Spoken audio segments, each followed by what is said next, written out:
I always knew since I was a kid I was going to be a cop. We're taught that, hey, this is America, the home of the free and the brave. You can run for president if you want. He just didn't tell us people will kill you or try and indict you and send you to prison if you do. Hill will spend 18 months in prison. I haven't given an interview to the media in a decade. Probably never will. To me, it looks like the system turned their back on you. I'm the first guy to go to jail for police brutality and never even touch a person that didn't brutalize. Wow. And then let's take it a step further. Are you pissed? Are you like how? Like how does this happen? Like matter of fact, let me say this. I'm glad you brought this up. They sent me to one of the 10 worst prisons in the federal system. And then they picked the most violent housing unit to put me in. When you driving to turn yourself in, what are you thinking? When they couldn't find a legitimate crime, they made one up. You were targeted because, like, if you got in the way of the money. Hearing how you answered that last question, I don't think you care when people say I still think you're guilty. For all the people who are out there that's so eager to say, well, he's a convicted felon or the president's a convicted felon, let me remind them of something. Mandela was a convicted felon. I was at this Bible study. One of the preachers, there's some good preachers in prison, by the way, and he said, you were sent here so you could see what really goes on so you could go out and fight for it. Oh.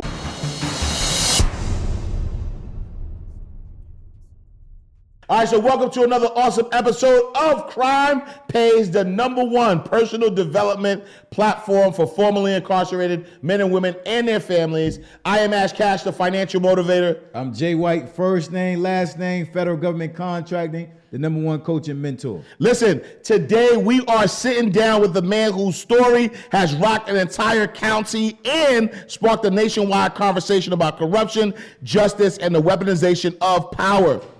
Sheriff Victor Hill isn't just a former sheriff. He's an author, a whistleblower, and a man who lived through the same system he once upheld. His book, Vigilante Sheriff, The Truth About Corrupt Prosecutors Weaponizing the Legal System, pulls the curtain back on how politics, power, and personal agenda can destroy lives. From law enforcement to incarceration, to running for Congress, from upholding the law to becoming a target of it, this episode is not about guilt or innocence. This is about truth, accountability, and exposure. Ladies and gentlemen, I'm excited to present you Sheriff Victor Hill. How are you, sir? I'm doing great. I love that introduction. Thank you. No, he took his time doing it, so give him some love now. Yeah, I thought it was somebody else. He took his time doing it. So I met you very briefly. In the introduction, I just want to dive into a piece really quickly, Sure. and then we're gonna go back and forth within the timeline. But he said whistleblower.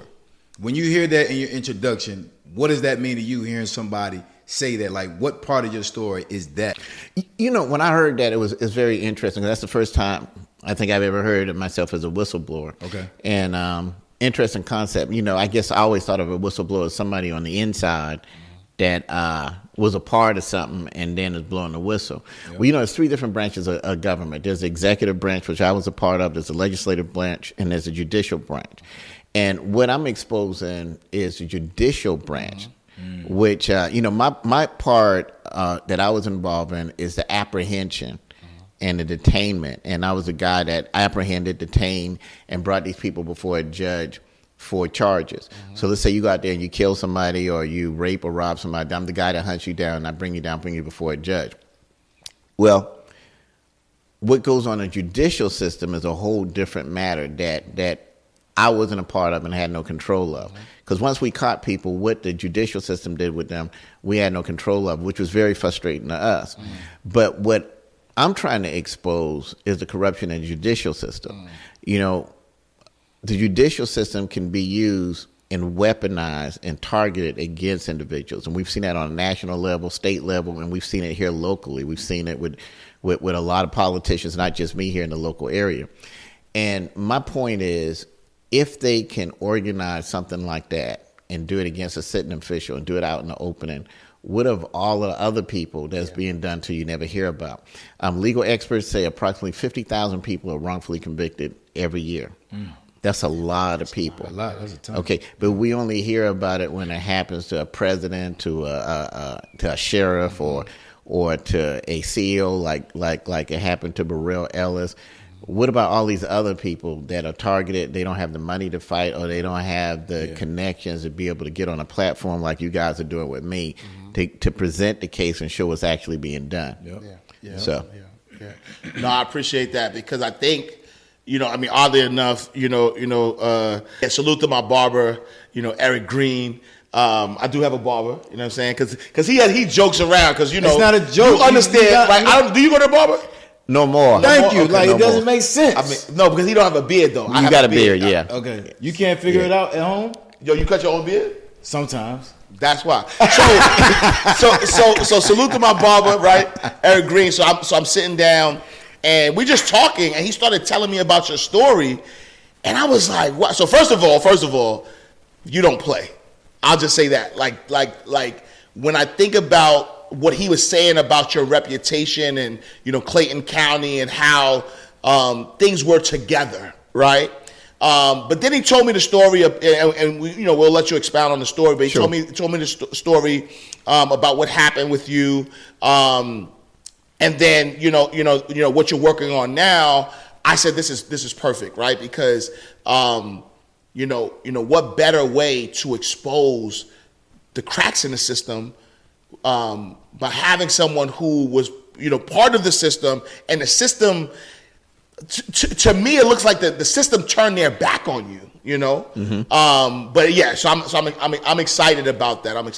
Yeah. So let's just get right into it, right? Typically, we like to go back for people's, childhood and how was it, growing up. But I want to skip that part, right? So we know you were a sheriff.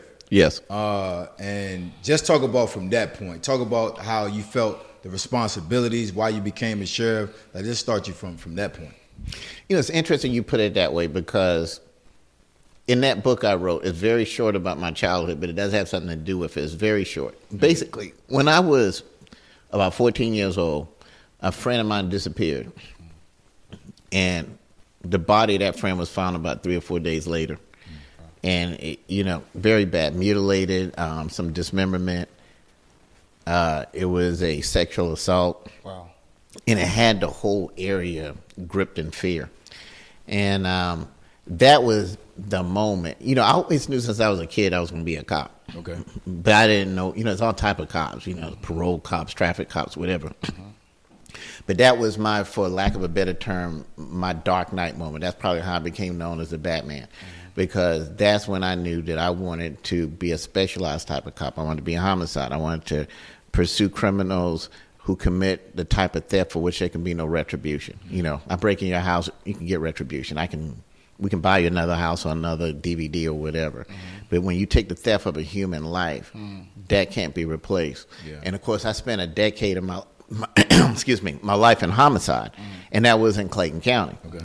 And then like a lot of people, they see where things could be done better. I saw murders that weren't being solved, people that weren't being looked for.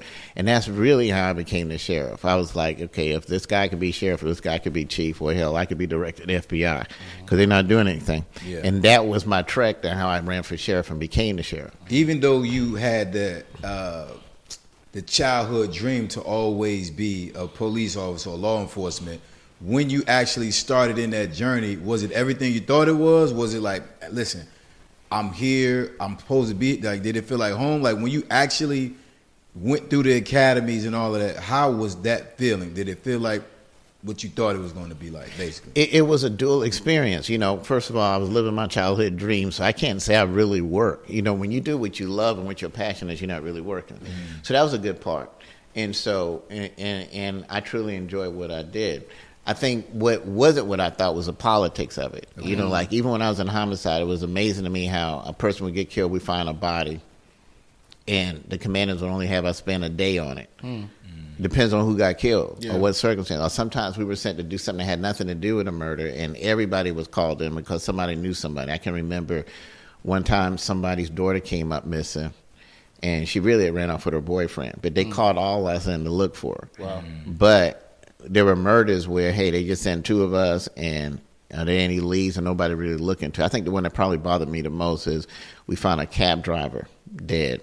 Wow. And the patrol officers kind of messed it up at first because they thought it was an accident. He ran in a tree. They take him to the morgue, and they see 3 bullet holes in him that they didn't bother to look for. Wow. Well, anyway, we're on the trail because, there's a reason that show is called The First 48 Hours. If you don't follow all your leads in the first 48 hours, it can get cold.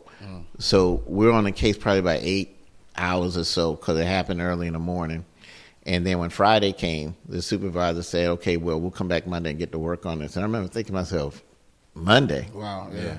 Right. Obviously, he had something to do. Yeah. So when you see all of the murders we caught when I was sheriff, it's not because I had some special ability. It was just certain things I knew needed to be done. Okay, someone gets killed, we're looking for him. We ain't taking the weekend off. Right. If that was your brother, your sister, your mother, you want us to take the weekend off and come back Monday, or you want us to hunt? Right. Mm-hmm. And so I kind of forced the horse to drink the water so we could get things done. And that's why you saw that high apprehension rate. Which is difficult, right? What's the saying? You can lead a horse to the water, you can't make him drink it. So, yeah. Dude, and I'm glad you say that. Yeah. And anytime I hear that, it irritates me because if I had a supervisor that said that, I know he didn't need to be a supervisor anymore. If I tell you to water this horse, I need it. So if I'm in the middle of the desert and the horse collapsed and I call you, why isn't the horse watered? Well, I led him to the water. Okay. Real leaders, you either force feed the horse water or you get an IV. There's no excuse. Because if you don't do that, the horse collapses. So anytime you hear people talk like that, there's a lack of leadership. And a lot of leadership, unfortunately, due to human nature, is not necessarily getting everyone to buy into your mission and making it a win-win situation, because everything ain't going to be a win-win because not everybody wants to work nights, weekends, and holidays. Right. You got to take the horse by the reins and make it work. And that means he got to drink the water. Or nothing gets done, we don't make it across the desert. Yeah, so if I hear you correctly, leadership is making sure things get done, whether the people who have to do it like it or not. Absolutely. You're never going to get 100% buy into your mission. Like one thing I used to always do to run drugs out of the county, believe it or not, I didn't get a chance to lock up a lot of drug dealers because I really didn't have to. I just put a car in front of their house with blue lights, 24 hours a day. They couldn't sell drugs. They left. They didn't like it, but guess what? They didn't go to jail, and everybody else was happy. No drive-by shootings. Well, guess what? The people who sat in front of those houses didn't like it. They much rather ride around, go to the quick trip, flirt, whatever like that. So, and you're going to get that. You're going to get resistance. Well, this is dangerous. Well, of course, the job is dangerous. Everything we do is dangerous. Well, I don't know if this and that. And when those situations come, there's no way to make everybody happy. Yeah. The job got to get done. So you may not like sitting there, but that's what we got to do to get these drug dealers out of here. Yeah. So like I said, there's this myth about leadership where if you're a good leader, people buy into your mission and it's a win-win situation and they love you. No, everybody ain't going to love you. That's just life. If you waste time on that, you'll never get anything done. Yeah. Even the master couldn't get 100%. So if he can't get it, we know I'm not and you're not either. You know what I'm saying? Yeah. Yeah. And so you said that you spent a decade as a homicide officer, and then ran for sheriff, right? Because you have to be elected into as a sheriff. What was your reputation as a police officer for that decade? I would think it would be the same. To me, I thought that every lead should be worked. Yeah. And it needs to be worked into the night, to the weekend, or whatever like that. If I didn't finish it, it wasn't because I wasn't going to do it. It was because I had a supervisor saying, hey, that's enough. You need to go look at this, or we're not going to do that anymore. So, the victims of the family are kind of like the family of the victim. It's kind of like your client in a way. They're kind of like your customer. You got to keep in touch with them. Hey, this is what I'm doing. Hey, can you tell me this? Hey, we got the guy. Or, hey, I'm close to it. If they don't hear from you, imagine you got someone in your family that's been murdered, and you hear absolutely nothing from the detective. And then you got to call him. And then he tells you, well, we're working on it. Well, is he really working on it? Or is it just sitting on his desk? And then you can't decide whose death is worth more than another. For you to say, okay, well, these guys got killed, they're just drug dealers and they just killing each other, that's fine. No, it's not fine. Because if they kill them and get away with it, they're going to kill more people. Yeah. Right. And then even if these guys were doing what they weren't supposed to be doing, who's to say that at some point in their life they wouldn't have an epiphany and wouldn't change? Yeah. And because we know drug dealers that have changed, right? So we can't just say, well, let them kill each other. It's got to be, ain't gonna be no killing. First of all, it's bad enough you dealing drugs, but y'all better not be killing each other. Because if y'all do, I'm gonna bring the world down on you. And that's what I did every time there was a killing, especially. And I'm not saying one is worse than another. You got drug dealers shooting at each other and they miss and they hit a 5-year-old child like they did in Forest Park. The whole world stopped because somebody's going to have to tell me something. Hey, look, I know you're enjoying the show, but if you're formerly incarcerated or have a family member who was and wants to learn how to thrive beyond the wall, you have to join Crime Pays Nation. Crime Pays Academy is open right now. Click the link, then get back to the show. Hurry up. For sure. Exactly. With the way that you saw the lack of leadership above your head, right? Yes. And going into running for sheriff, did somebody say, I think you should nominate, I think you should run, or was you like, all right, this lack of leadership, I just got to go for it? Like, how did that transition happen? It was a void I saw that I thought I could fill, and I filled it. But you see, that's where we lead to this book and my prosecution. It's interesting you should say that. You're very perceptive. Yes, sir. Remember, most sheriffs are born and raised in the county they run in, or they're a part of the sheriff's office and they're in a clique with the sheriff, and when he retires or dies, they kind of know, well, this guy's going to be the next one. I wasn't a part of that clique, right? I wasn't born and raised in Clayton County. I wasn't a member of the local Democratic Party, and they already had decided who they wanted to run for that position. I was basically told by a guy that there was an ex-commissioner when it was announced I was running. He said, well, we'll decide who's going to be the sheriff. And, that's supposed to be something that's decided by the people. Yep. So when you're an outsider and you run, when we're raised in this country, we're taught that, hey, this is America, the home of the free and the brave. And our parents tell us you can be anything you want to be. You can run for president if you want. And they're right, you can. They just didn't tell us people will kill you or try and indict you and send you to prison if you do. Yeah. And so that's when you saw this lawfare begin in Clayton County, because I wasn't chosen for that position. I wasn't in that particular clique. And then when they saw, hey, this guy can win or is going to win, you saw them pull every trick out of the book to stop it.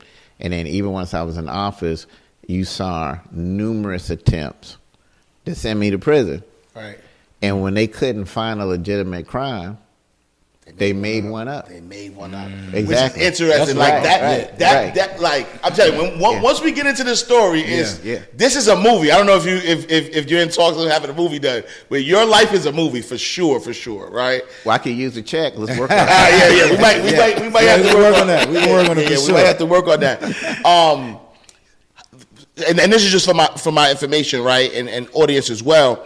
But once you're elected sheriff, is it a lifelong appointment, or you have to keep you have to run every 4 years. Okay. But I'm glad you brought that up. You guys asked some good questions, man.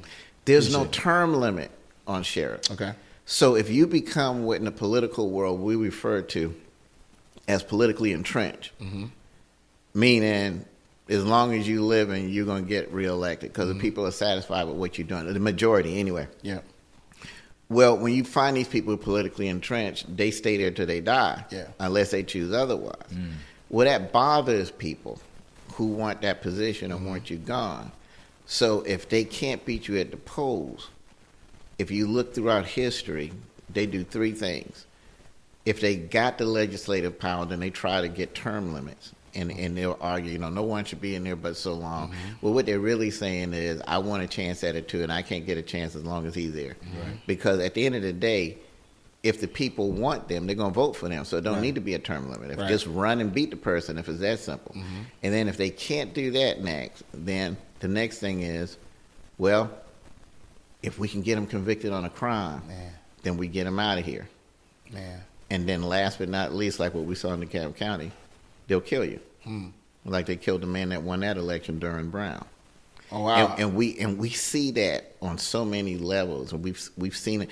We saw it recently. Yeah. We saw it recently. We saw assassination attempt. We did. A whole bunch of prosecutions on a national level. Yeah. And the thing about it, there's a class of people out there that they think they know better than the voters. And if the voters don't vote the way they think they should vote, they antagonize them. How could you vote for this person or whatever?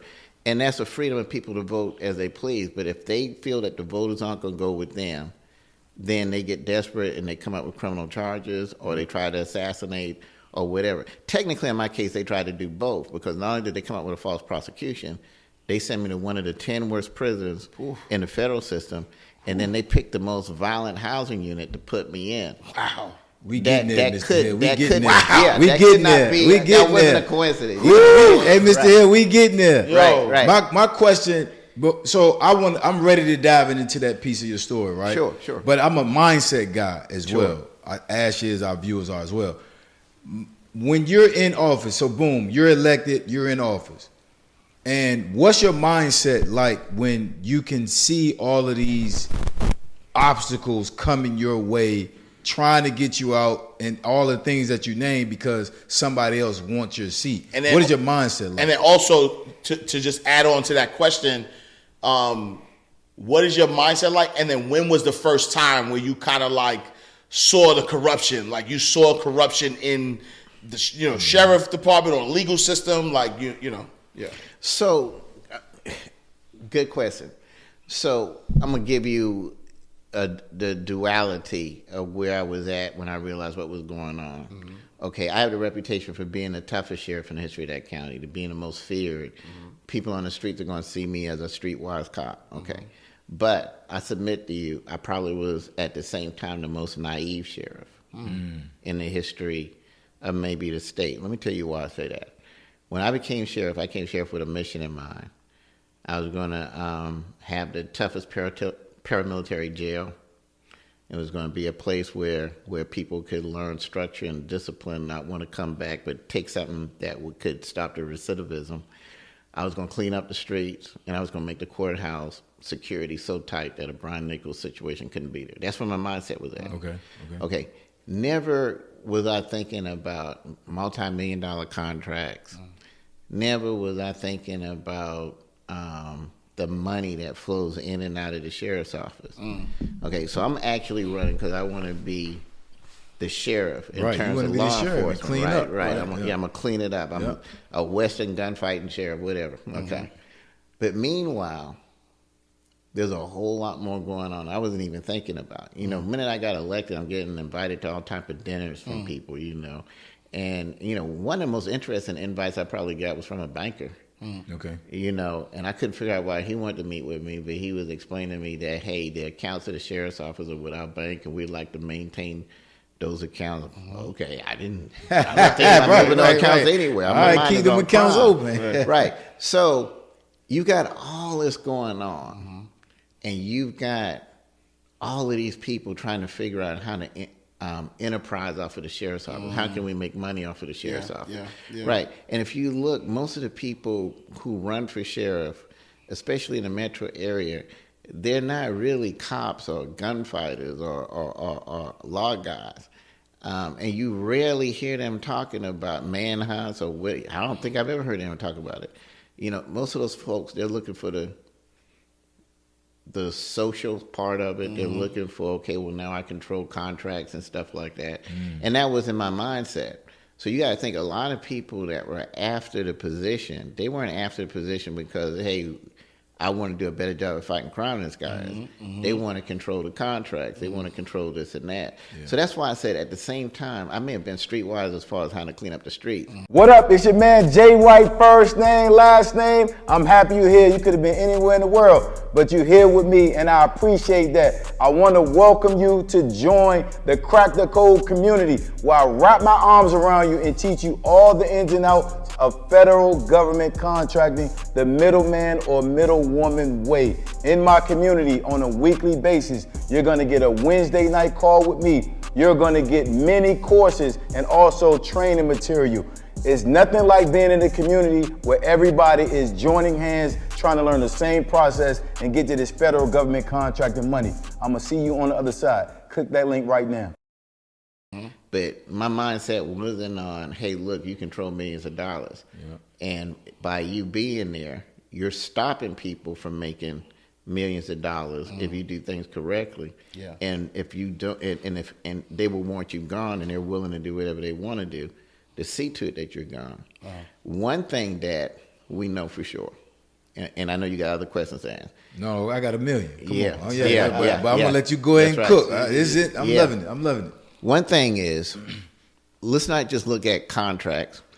Let's look at the fact that whoever controls drugs going into jail, that's probably the biggest contract there. Now we're talking about illegal stuff. Yeah.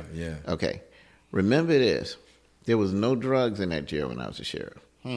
Actually, there was a guy that, and he's like a godson to me now, came to me, thanked me. He said, listen, I want to thank you for getting me off drugs. I was like, what are you talking about? How did I get you off of drugs? He said, this is the only jail I've ever been in where I didn't have access to drugs. He said, every jail I've been to, I've been able to get drugs. Well, think about this. Right after I'm suspended, it wasn't even 3 weeks before drugs started getting into the jail. Wow. Okay. Whoever is controlling the drugs going in that jail have to be making a killing. Wow. When you hear all the testimonies, the K2, the methamphetamine, all the stuff that's in there, that's being ran in there, there's a whole, and not to mention cell phones and stuff like that. So you got to think about it. Me being there stopped those folks from making money too. Wow. So you got a lot of people that got a vested interest in who's the sheriff. Not just folks that's just trying to get government contract, but people who are trying to sell drugs inside the jail. Because anytime I see drugs in the jail, something is wrong. Because I can stop drugs from going to any jail. For sure. That ain't hard. Yeah. Right. There's a reason there wasn't any drugs in my jail. Right. And how long were you sheriff before they came in, the corruption started and they came and got you? 15 years. 15. But remember this wasn't the first time they tried that. Remember, back in 2012, it's almost a mirror of what we saw on a national level. When I became sheriff in 2005 to 2008, I lost that election. Okay. It was very, very suspicious. Believe it or not, I made a phone call to the Board of Elections because based on my polling and the people were doing it, something didn't seem right. Okay, so I made a phone call. All right. Well, then I decided to come back and run again. A special purpose grand jury is assembled after I make this announcement. And then their job is to looking at everything I did when I was sheriff. Now think about that. It's 3 years later, and now all of a sudden we're investigating what this guy did when he was sheriff. There were deputies following me. We actually, when discovery, they actually made a mistake and gave us the logs of 15 deputies following me everywhere I go. Well, I'm out of office, it's 3 years later. Wow. How do you explain that? Wow. Okay.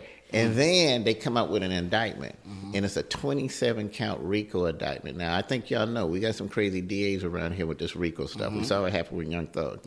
Okay. And at that point, that's when I became the John Gotti of Clayton County. It's like, oh, man, they got him on a RICO indictment. He must be the mob. Well, we know RICO was designed for the mob. It was designed for hundreds of thousands, but mostly millions of dollars, right? Yeah. Okay, here's what people don't know. I was indicted. They said I stole my patrol car 5 times, the same patrol car. They said every time I put gas in that car, it was a crime. And they said, therefore, by doing that, I'm running the sheriff's office as a criminal enterprise. That was 27 of the indictments and were surrounded by one car. Wow. So that means I stole the car, brought it back to myself, stole the car, brought it back to myself, and every time I put gas in it. They said once I pass a certain line, the car is now stolen. And anybody that knows the sheriff keeps his car 24/7 no matter where he's at. Because if someone gets killed or one of my guys get killed, I have to be there any type of emergency. Because I'm authorized to get a plane ticket on a card if I need to. Easier for me to come back in a car if I'm not that far away that I need to be on a plane. Yep. So I'm the first in the history to ever be indicted for stealing my own police car. Right. That was the first attempt. Here's what people don't know and what they didn't allow to get to the trial about the restraint here. The same people that brought that case, the same DA's office, the same investigator, like this weird dude that's in my book called Dennis Baker, are the same people that brought this case. Think about that. Yeah. They tried that and didn't succeed. Then they brought this case, and they took this one federal. Go ahead. Wow. And so No, before you go, please. Let me trust me, I got a lot. I got a lot of questions. Please. So you beat that. I'm saying you stole your car 5 times and this stuff. Now, when they actually did the suspension, what did they get the suspension held up on? And Okay, now remember that RICO charge Yep. was back in 2012. Okay. Fast forward to 2021, and when I get this 7-count indictment for the use of the restraint chair. Different case, 12 years later, same people. And we're not allowed to introduce and trial that case because it would show that the same people involved in that case was involved in this particular case. Yeah. Okay, I was acquitted in Clayton County. So the DA of Clayton County felt she couldn't win a case against me, so she had to go, let's take it to the feds and get a different jury. Interesting that nobody from Clayton County was on this jury when they got this conviction. All right. So when this case came about, it came about because of the safety restraint chair. Okay. Here's what was not allowed to be told at trial, and here's what a lot of people don't know. The guy that was the original person that was placed in a restraint chair, who had to be placed in a restraint chair several times, as a matter of fact, started working on the campaign of a man that was running for sheriff. That man that was running for sheriff is a man that I fired for stealing guns. His wife is a woman I had to arrest for harassing emails. Okay, so now this guy who has So there's 3 connections right there. Right Okay. there. So this guy who has constant run-ins with law enforcement is suddenly now a victim of a restraint chair, and he's, and let me take this back. The guy who I fired and the woman who I arrested, she's a woman that was running a magazine scam in Clayton County for years. And she was friends with the DA. Matter of fact, the DA had appeared in her magazine. Okay, so when I arrested them, that case, of course, got to go before this same district attorney. Okay, well, this guy that's working on their campaign complains that he's been put in the chair.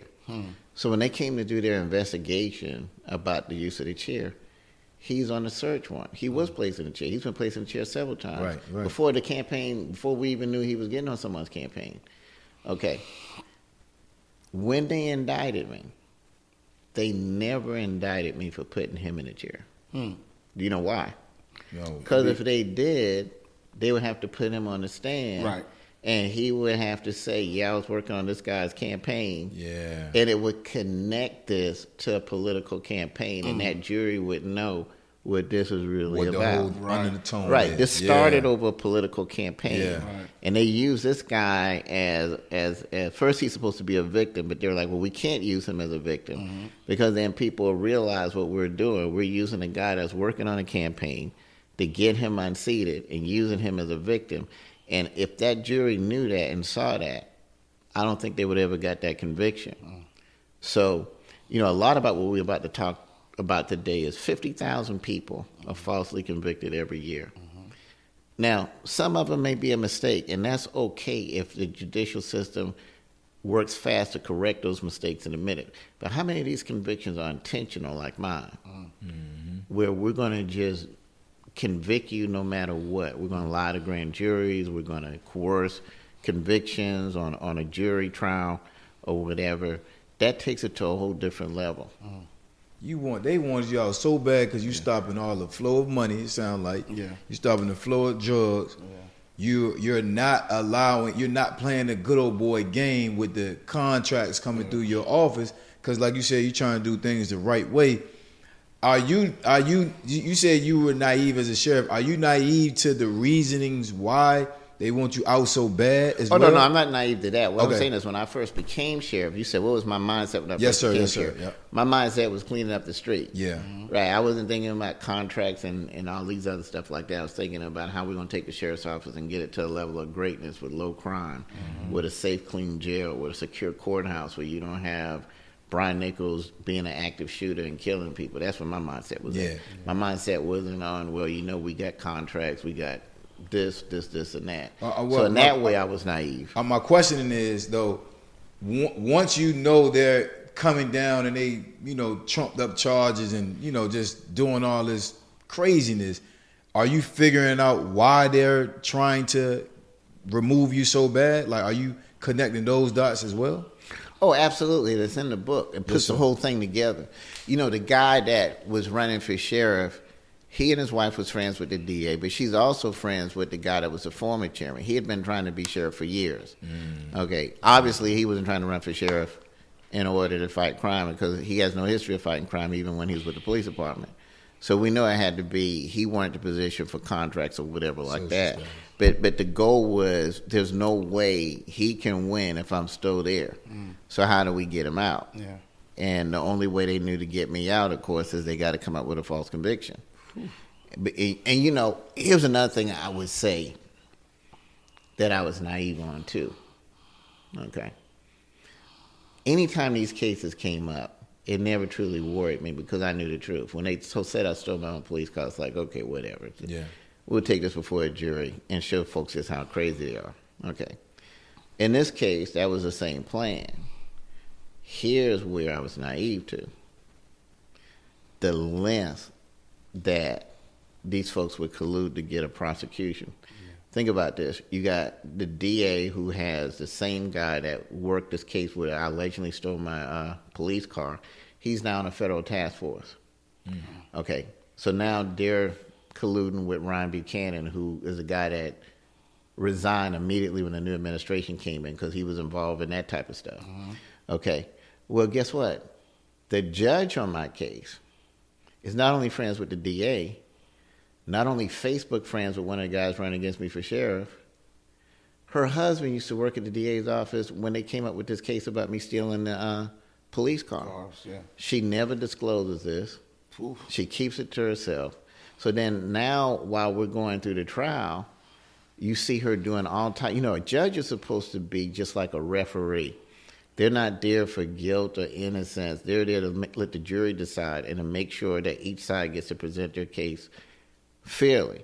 But what happens if you get a judge that wants you convicted? Right. What happens if you get a judge that has a personal bias in that particular case? She's friends with people that you're enemies with, or she has other issues. All right. So you're sitting there with a judge who's Facebook friends with one of your political opponents. Her husband worked with the DA who's setting all this up.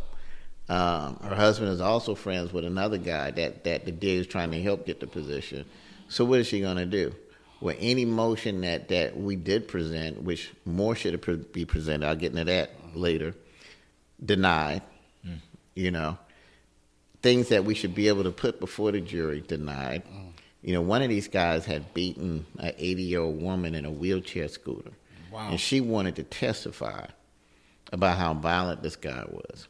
Because, they tried to make it look like these were just innocent people and I was just punishing them or whatever. The judge denies her from speaking, says, no, we don't need that speaking. Does all of these things to set it up. And despite all of that stuff, the jury still deliberated for 12 days. Not 12 days, 4 days, I apologize. Okay, and we saw something that no one's ever seen in the history of a federal trial. She calls a holdout juror out, not once, but twice. The man comes out, he says, I got people in there yelling at me, screaming at me, calling me names. Any other judge would have called a mistrial. She sends him back in there. Misreads the charge sheet, all of this stuff, refusing to call a mistrial, just trying to push. You got all of that, exactly. So, I would say that the two things that I would say that I would be most naive about, if we just talking about looking for murderers and drug dealers, okay, that's the world I know, okay.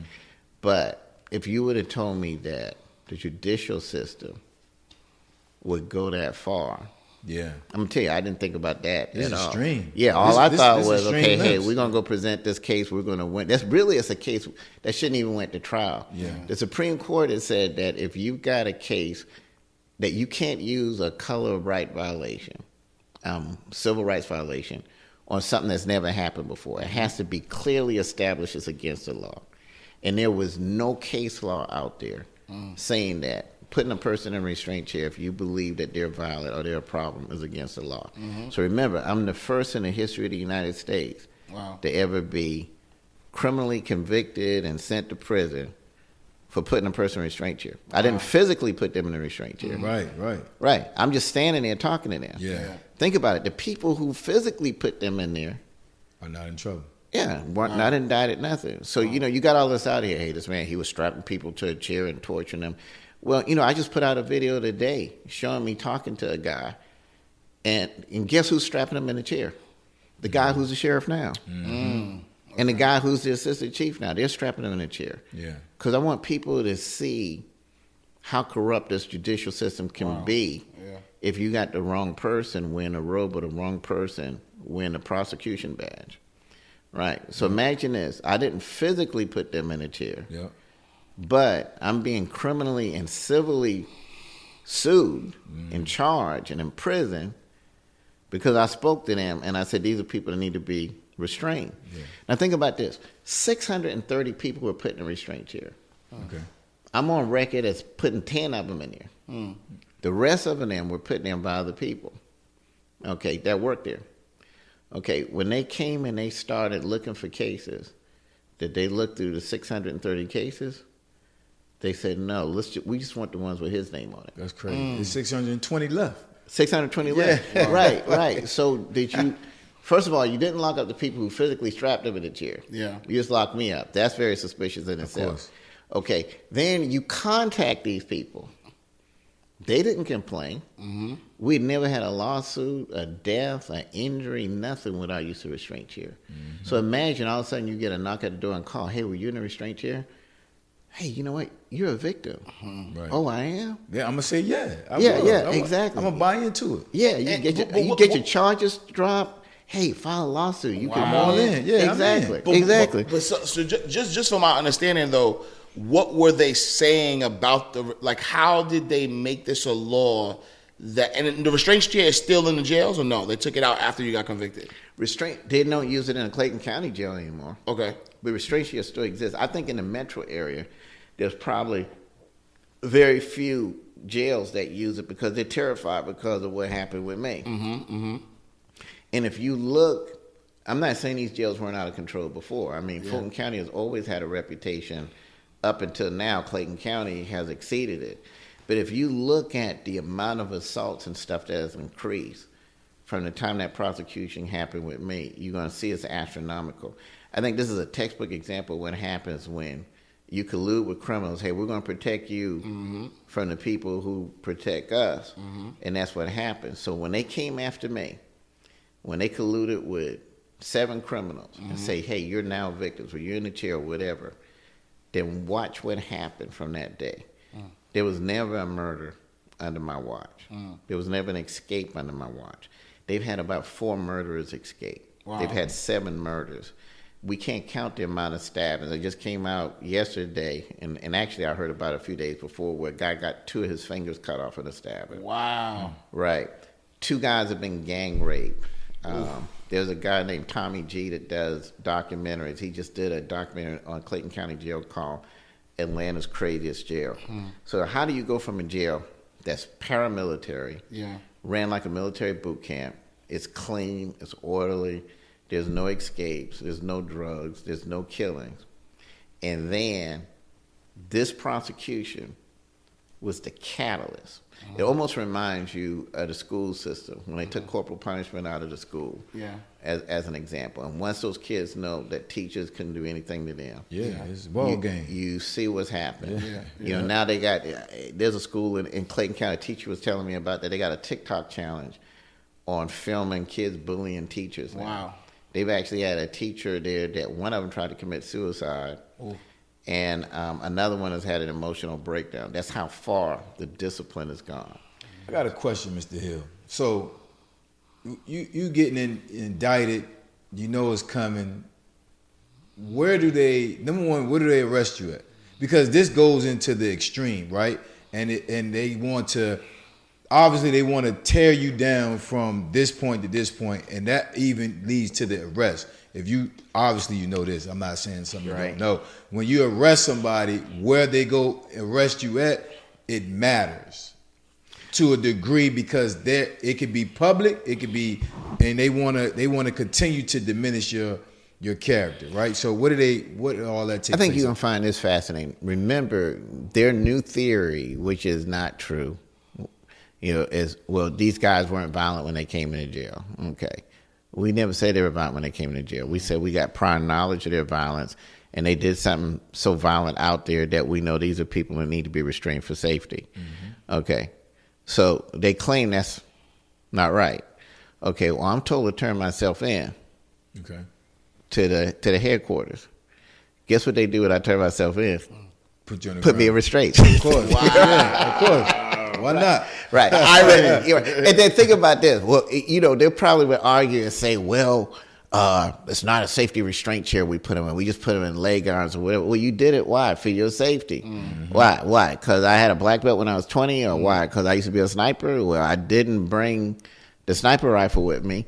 And is that for real? You were a black belt and when I was 20. I always say when I was 20 because if you don't practice every day, I think that's a skill that needs to be maintained. Yeah. Right. So I'm not gonna say I'm who I was then, but what is your prior knowledge of that the reason why you did that? And if so, okay, good. It's not like I was resisting or saying anything that you shouldn't. Right. Think about this: the same people who is saying that the restraint chair is used wrong. Mm-hmm. Well, they're not violent or they're not resistant at the time.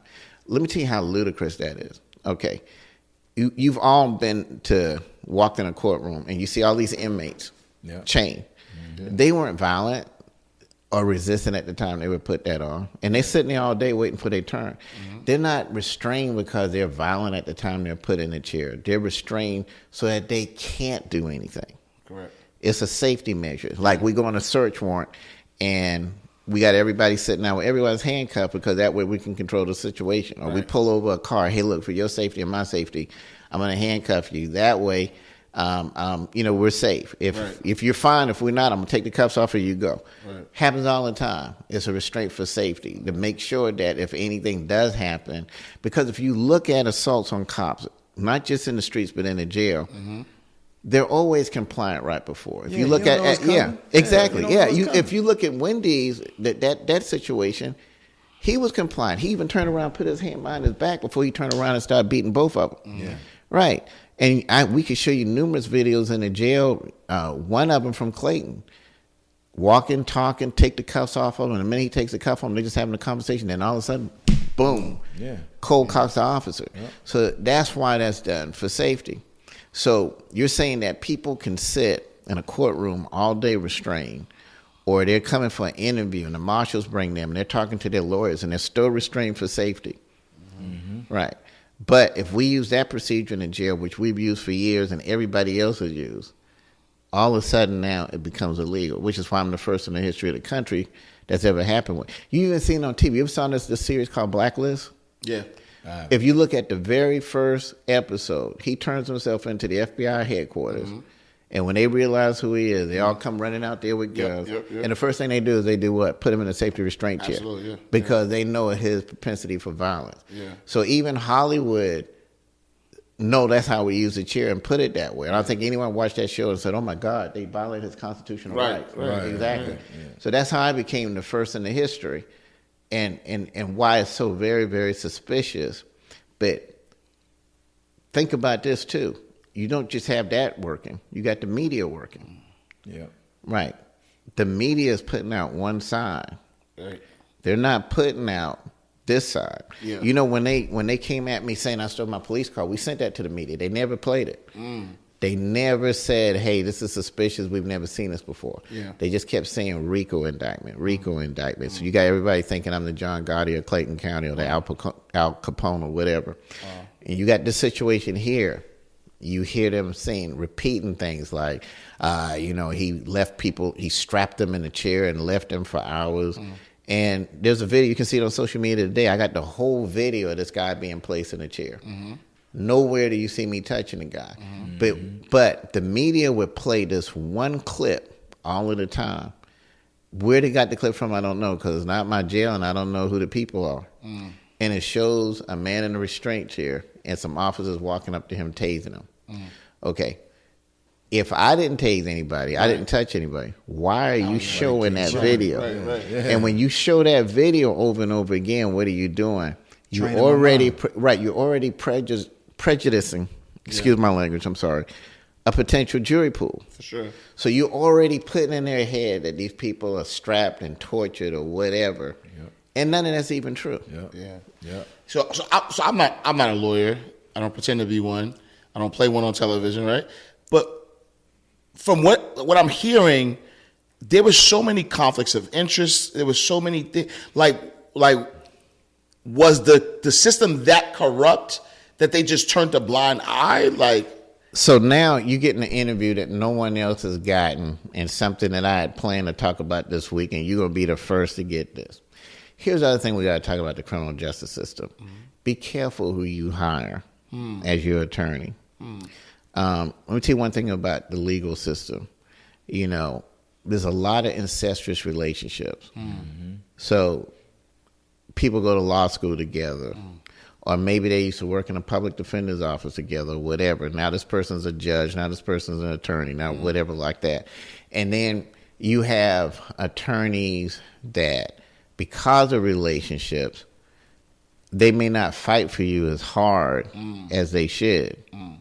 Now, I've never said this before. I'm going to say it anyway. But, you know, here's an error that I made. Okay. I had an attorney. Everyone refers to him as a $1 billion attorney. Matter of fact, the president hired him. And guess what? The president also fired him. And I should have fired him too. There's a lot of stuff that should have happened at my trial that didn't happen. Can I prove the incestuous relationship? Can I prove that there was a payoff to throw the case or what? But it's the worst representation I've ever had in my life. The sad part about it is Brian Steele wanted the case. Y'all saw how Brian Steele fought for Young Thug. Imagine the exact opposite at my trial. This is a case that should have been won. And even though the things weren't done, certain witnesses weren't called, witnesses that were submitted to him to be called, and he didn't tell me he wasn't going to call the witnesses. There's a whole lot of stuff that had it been presented, I don't think we'd be here today. So you got two things working. You got the judge preventing certain exculpatory evidence from being presented. Then you got an attorney that's being given stuff that he's not presenting. And, you know, I wish I would have fired him as well too and went with Brian Steele like I was told to.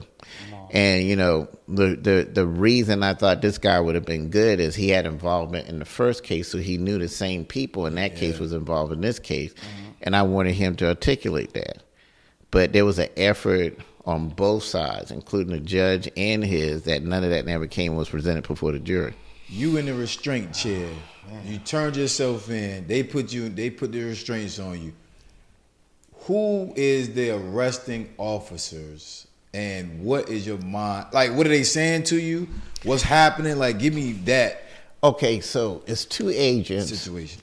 And I turn myself over to them, then we drive over to the courthouse. To be honest with you. Wait, I'm sorry, Mr. Right.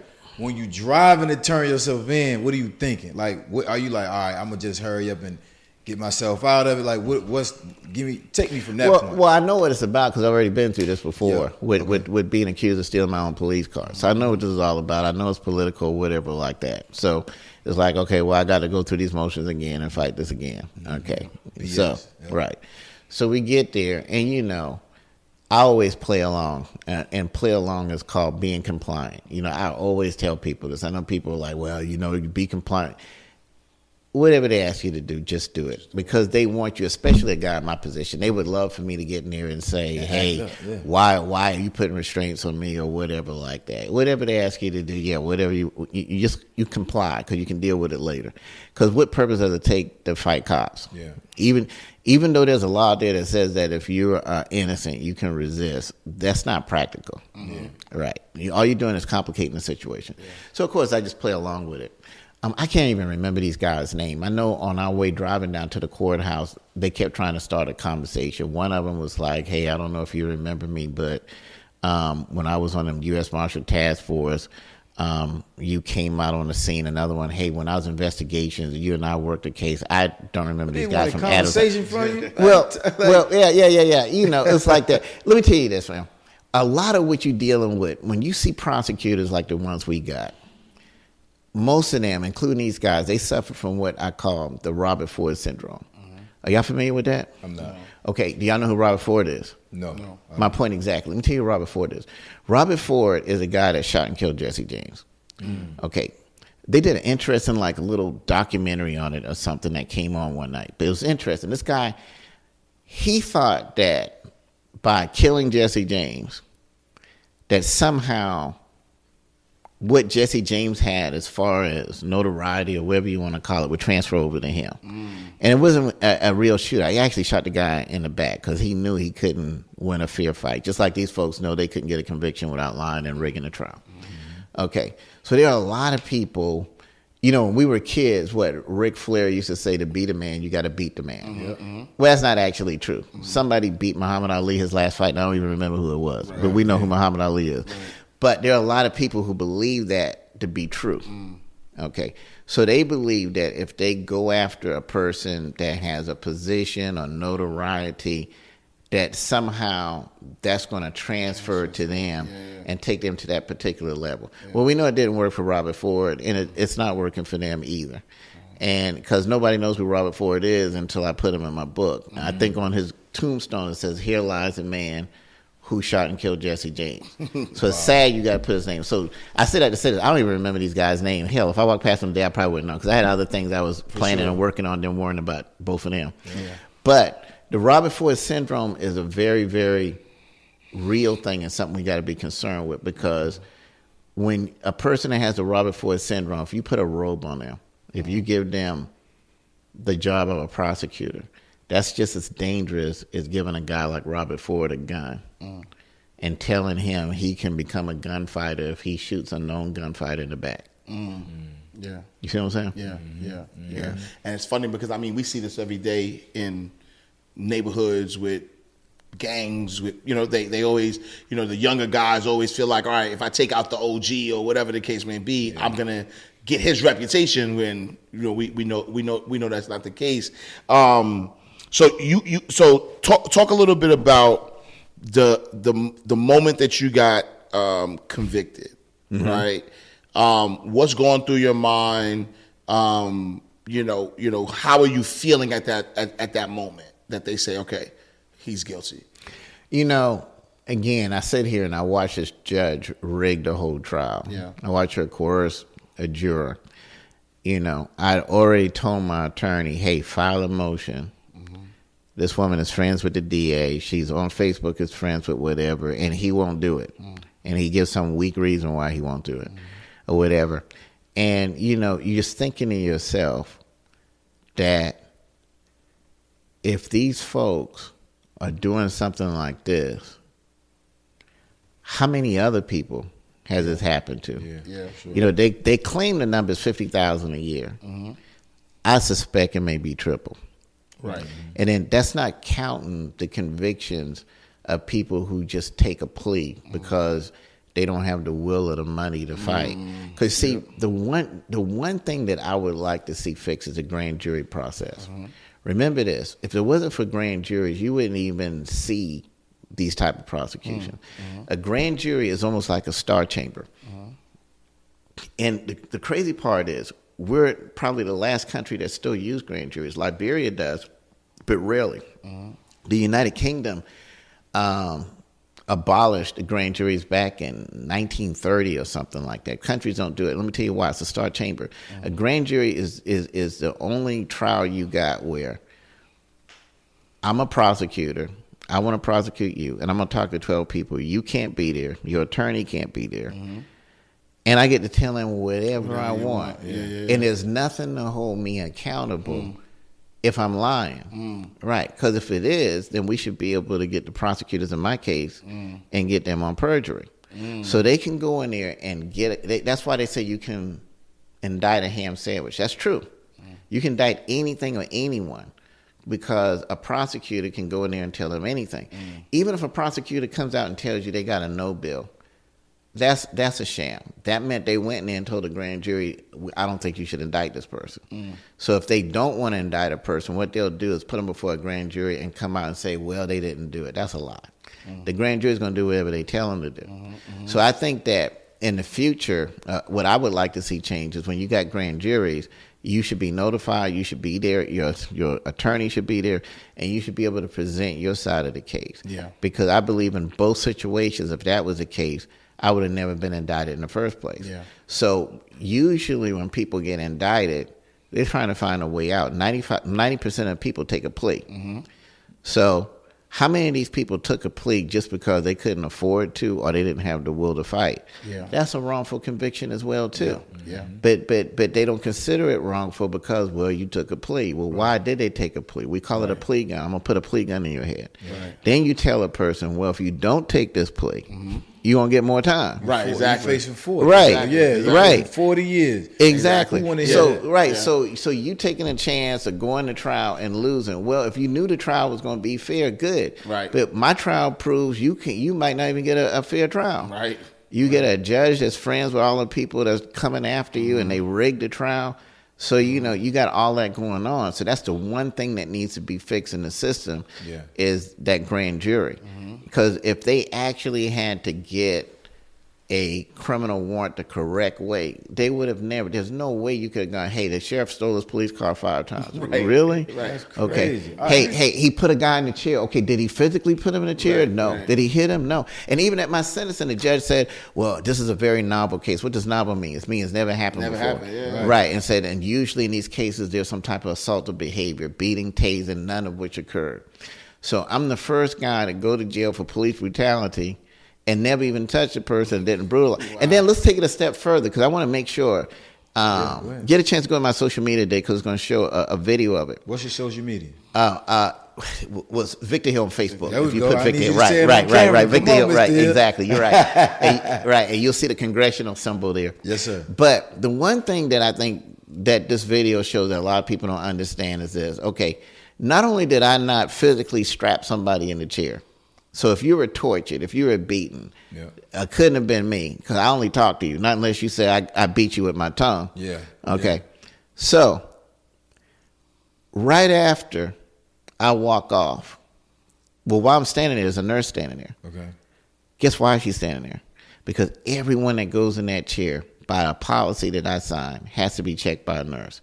She goes and she checks the cuffs to make sure it's not tight. She checks the waist chains to make sure it's not tight, or the ankle chains rather. She checks the straps to make sure they're not tight. She has to clear it. And if she says, hey, that's too tight, loosen it, they loosen it. Okay, so if I want to torture or punish somebody, correct me if I'm wrong, I've watched 100 CIA movies, and I've never seen them bring in a nurse to make sure the person is okay when they torturing somebody. You know what I'm saying? Right. Okay, so if my intent is to torture, why are all of them being checked by a nurse, and why every 15 minutes they get checked? Right. So again, it's a novel case, but it's not just novel because it never happened before. It's novel because it's a textbook example of lawfare. When you use the criminal justice system to target a person and indict them and imprison them for whatever your objective is. And in this country, that's supposed to be non-existent. That's something that's supposed to be in a third world country. But we still have it going on today. After sentencing, and you now know, I'm faced with this. I'm faced with this uphill battle that you've been facing anyway, right? You've already been going through it. Now it's just a different type of uphill battle. You getting back there. Are you pissed? Are you like what's Are you like how? Like how does this happen? Like are you pissed off at everybody? Are you pissed that I'm in a situation? And then how are you refocusing your mindset to, all right, I am in a violent house? Well, now, when I was sentenced, I didn't know I was going to a violent house. Most politicians and celebrities, most of the time, they're sent to what they call a camp. Right. That's what I would think. Exactly. Especially because you're a sheriff. It's almost like it was a death sentence, though. No doubt. And I can prove that. So now I'm being sent to a security prison. Right. Okay, and one thing you gotta understand about the federal system, they got low security, medium security, high security, but that's don't really count. Let me tell you why. There are people in high security, if they play the game, they can work their way to medium to low. And there are people in low that work their way to medium to high. It's not like, okay, you're this person, so you're there. So you got a mixture of everything. Matter of fact, the housing unit I was in, one guy in there shot a cop, another guy in there killed a cop. Wow. Interestingly, the guy that killed the cop, he and I actually talked every day. That's another story. Okay, but so think about this. They found a reason to say I should go to security, which is strange because there's no violence. She even said that or whatever. We know that's by design. And they send me to a place 1,000 miles away. Everybody thought, okay, well, it's this jurisdiction, then I would probably go to that place in Alabama, which is a camp or whatever like that. So now I'm at a security prison. Okay, when I get there, unbeknownst to me, they're sending me to the worst housing unit that's there. So I get there and I'm there about 2-3 hours, and it's very interesting. And that's when I think the book gets the most interesting at the time that I'm there. I know while I'm there, a guy comes downstairs, and I could tell he had authority by the way people acted when he came in. He's an inmate, and he said, "Hey, I'm ATL." Well, he's from Atlanta, right? And he said, "I just came to see if it was true you was here." And I laughed and I said, "Yeah, it's true." He said, "Okay, well, we'll be talking." All right. What are you like, man? I'm ready. I gotta fight him. Like what's is that your vibe? He was. I mean, it wasn't. Because I know he either or. He was just whatever. So then, right. So then, an hour later, I get called back up as the shift lieutenant. So I come back up there and he says, "Hey, just checking on you. You okay?" So yeah, I'm fine. He said, "Anybody know who you are?" I said, "They all know who I am." Yeah. Right, yeah. And he said, "Okay." He said, "Are you scared?" I said, "No." Why weren't you scared? Well, listen. Not just, okay, and I'm not ashamed of this. Okay, listen. I wasn't born in wealth. My family, we were born in poverty. And I think it's a great story because my mother actually worked to get us off the projects. So my mother and grandma, we were on the projects, and my mother worked to get us out of it. And it's a good thing she did because she did it right before the crack epidemic. So who knows how that could have turned out. You know what I'm saying? But anyway, I've been around this all my life. I mean, I think that's why I excelled at being a cop. I was no stranger to being around killers and drug dealers or whatever like that. And then, of course, when I was a cop, who was I around? Right. And to be a good cop, to be a good cop, that don't mean you're a criminal. But you have to think like one to catch one. I mean, if you're a deer hunter, you got to understand where deers eat, where the watering hole is, so you know where to be. So, you don't send a Boy Scout to catch a killer. Right. Exactly. Right. So, I mean, there's nothing and then, of course, I was in my jail every day. So it was really nothing to be afraid of. Right. So anyway, and which is good. And if you project fear, you attract attacks anyway. People know if you're scared or not. Exactly. So anyway. And you can fight. I mean, you know, 20 I know, just a little, a little something, right? I'm not going to tell you I'm ready for the UFC right now. Right. But right. But I watch every now and then to make sure what they're doing. You know what I'm saying? So anyway, after he asked me that, he said, "Well, if anything happens, let us know. You can't come up here with us, but let us know if there's any problem." I'm like, okay. So I go back, right? Okay. if you thought it was a problem, why did you put me in there? Well, I still didn't realize where I was at. Remember, I'm just there the first day. Yeah. Well, it turns out I'm in the worst housing. Man, we would have people come there, look and see what's going on and say, check me into the shoe. Once they got there, they didn't even want to be. I knew one guy came in, he wouldn't go to the shower. He wouldn't do nothing. And understandably so. I mean, the showers where all the thugs hung out and did dope and did everything else you can imagine, because that was a hangout where they couldn't be seen or whatever like that. So, but I didn't realize how bad it was because that's where they first sent me. So I didn't get a chance to see what any other housing units looked like until maybe 5 or 6 months later, when I just happened to have to go to another one. And I was amazed at the difference. I mean, there was black mold there and, all kind of stuff like that. So now they put all the problem people there. So all the beatings, all the drug overdoses, everything is concentrated on where I'm at.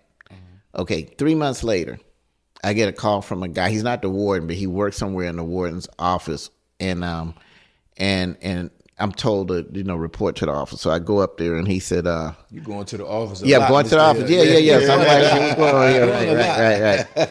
Right. So this 3 months later now, and you got to understand, this place doesn't even have cameras. Once they put you in the unit, there's no cameras there. There's no pod with an officer watch. When they lock us in there, the only time we see another officer is if one walk through, if he walked through. If you walk by, yeah. So whatever going to happen to somebody going to happen. If they can make it to the door and beat on it and scream and get out, maybe they can. One dude got beaten and thrown in the laundromat basket, and they didn't find him unconscious until the next patrol. That's another story. Wow. Okay, so anyway, I get up there. And he said, have a seat. So I'm trying to figure out what's going on. He said, listen, I understand you're a high-profile figure from Atlanta. And I said, okay, something like that, yeah. And he said, so anybody giving you any problems? I said, no. He said, anybody messing with you? I said, no. He said, what about your family? They okay? I said, yeah, they're fine. Mm-hmm. He said, well, what about you? I said, what about me? Well, I mean, mentally, emotionally, you okay? Do we need to get you any help? I said, no, I'm fine. And then there's a moment of silence. It's an awkward silence. He really don't know what to say. Mm-hmm. And I said, well, I mean, I appreciate you checking on me. If it's okay, I got to finish something. And he said, yeah, fine. I just want to check on you. If you really thought it was an issue, right? Why would you even put me in there? Right. So we know it's by design. Mm. Okay, so then I'm sure your next question is, well, how did that come to be? Okay, let's get back to ATL. Let's get back to Ghost, and let's get back to Wawa, which you'll read about them in the book. I think Ghost is referred to as the chairman in the book because they called him Ghost there, but we call him the chairman because Ghost is a figure in that series Power. Okay, so Ghost is a guy that he probably was the biggest drug dealer in Atlanta after Big Meech. But the reason he was referred to as Ghost is he's low key. Didn't know he exists. One day I have a guy come to me, Dracula. That's another story. And Dracula says, hey, look, I got someone want to meet you at the library. I said, okay. He said, yeah, can you be there at a particular time? Well, it's a security prison, so you just can't walk there. So you got to wait till such and such, and then so you get there. So anyway, I meet this guy. We shake hands. We talk. I'll never forget it. He shakes my hand and says, so I get to meet the legendary Victor Hill. I said, you must be from Atlanta. Mm-hmm. So we sit down. We're having a great conversation. We're talking about the Atlanta experience, people that we both knew of, run to. And we having this conversation for about maybe 2 weeks. Just nice guys. Like the guys just from Atlanta want to meet me. You don't sit down with a person and say, hey, what you here for? Right. We don't have those type of conversations. Right. Okay. So one day we start talking about my case. And one day we started talking about the time I was sheriff. And I started explaining to him how I fought drugs. Mm-hmm. And I think I just told y'all that. I just stopped people from selling drugs, making it impossible for them to sell drugs. And he said something interesting. He said, I agree with that. He said such and such. And he slipped and he said something that made me realize, wait a second. You a drug dealer, right? But it's like, okay. So I went and did some research. And when I researched it, the next day I go and talk to her. So I said, so you the kingpin I didn't get to catch. So he started laughing, right? And he said, no, man, I'm just a a businessman. I just diverse. I'm a diverse businessman. That was just one of my business. I was like, okay, whatever. But great guy, great conversation. Yeah. He left that life or whatever. Yeah. Well, I say all that to say this. Ghost, ATL, and Wow Wow carried a lot of power there. Wow Wow was probably the last to warm up to me. But this is what really happened, man. ATL told these folks, and I didn't realize it, because I had a guy actually tell me, he said, man, I'm surprised you've made it this long and nobody's messing with you. I said, why you say that? He said, man, cops don't do well here. He said, the only thing lower than a child molester here is a cop. He said, these folks here act like they long lost brother. I didn't pay no attention. I'm hearing how you Yeah. So I figured, hell, I'm a politician. I get along well with people. I'm not even thinking about it. But let me tell you what really was going on. The real story was this. Yeah. Those guys put the word out. Those guys, ATL said, listen, I'm from Atlanta. My family lives in this county. He said, they love him. He's like Robin Hood. He said, they feel safe because if he was a bad cop, I would know. He said, I don't know why he's here. But he said, I promise you, it's some bullshit. He said, he ain't that type of cop. Yeah. So I got basically 3 kingpins that pretty much knew the story. Hell, one of them was trying to help me write an appeal. Wow. Right. And then I had another one that was trying to help me write an appeal because he's like, man, I've been in that chair before. And if they didn't go to jail for putting me in a chair, I don't see how in the hell you did. Right. So very interesting that the very people they thought was going to harm me end up being the same people that's going to protect me. And they were people who I had protected their families unknowingly. Yep. Yeah. Did you get a sense of, like, obviously you said over time you figure out that they put the word out for protection, but before that, did you, like, again, you said, man, I'm a politician. I think I just get along with everybody. And well, when I first walked in, it wasn't a warm reception now. Okay, and I write about that in the book. Okay. I mean, it wasn't a warm reception. I had one young blood say, hey, I need to talk to you a second. And he was like, look, we got a lot going on in here, and we ain't comfortable with a cop being here. And I didn't realize what he truly was talking about. They did have a lot going on. I think people realize there are drug dealers in jail. For sure, yeah. They're dealing because they have the connection with the guards and stuff like that. And, and this is why I told him, I said, listen, do you think the people that put me in here really are going to do anything to help me? Right. If I reach out to them telling them that I'm a snitch now. I said, that's not what they sent me here for. Yeah. And he just kind of laughed about it. I said, listen, man, I'm just here to do my time and leave or whatever like that. I said, I don't know what you're talking about, but, as long as anybody's screwing with me, I ain't screwing with them. Yeah. And how much time did they sentence you to? I was sentenced to 18 months. Okay. Right. What's the plan, Mr. Hill? What's the plan to get up out of here? You protected, you having good conversations, all that's good. What's the plan? I know you got a plan. What's the plan to get up out of here and make sure this 18 months isn't a wasted 18 months and you come home and, wrongfully convicted? Like, what's the plan? What you got going on with that? Well, believe it or not, they came up with the plan. I wish I could tell you Congress was my idea. It wasn't. Yeah. These are the guys that told me, hey, look, they put you in there because they didn't want you to run. They can't stop you from running for Congress. And they encouraged me to run for Congress. And they're like, listen. ATL, Wawa, and them guys? Absolutely. Oh, wow. And some other folks. Okay. Right. Okay. And I write about that. I write about a lot of this in the book. I know one time I was at this Bible study, and I'll never forget this. One of the preachers, there's some good preachers in prison, by the way, and he's preaching, and all of a sudden he looks at me, and he says, Mr. Hill, and I look, he said, I understand you lived a privileged life when you was out there, and everyone bust out laughing. It was funny, I had to laugh too. I was like, yeah, kind of, sort of, and he said, you were sent here for a reason, right? And so I looked, because I was trying to figure out, the only reason I know I'm here is because I'm set up, and who was behind it. Right. And And he said, you were sent here so you could see what really goes on so you could go out and fight for it. Oh. That was his exact word. Well, if you read that chapter when I'm in there, even if you look at the introduction to that book, I dedicated to them. They wrote that book. I did. Yeah. It was their idea I write that book. And the things in that book that they talk about the judicial system, from the grand jury to the plea deals, which is plea guns is a better way of putting it, to over sentencing, to the crazy conditions inside there with people being subjected to black mold and filth and stuff like it was there. Like, hey, you saw this firsthand. Yeah. And it's funny because this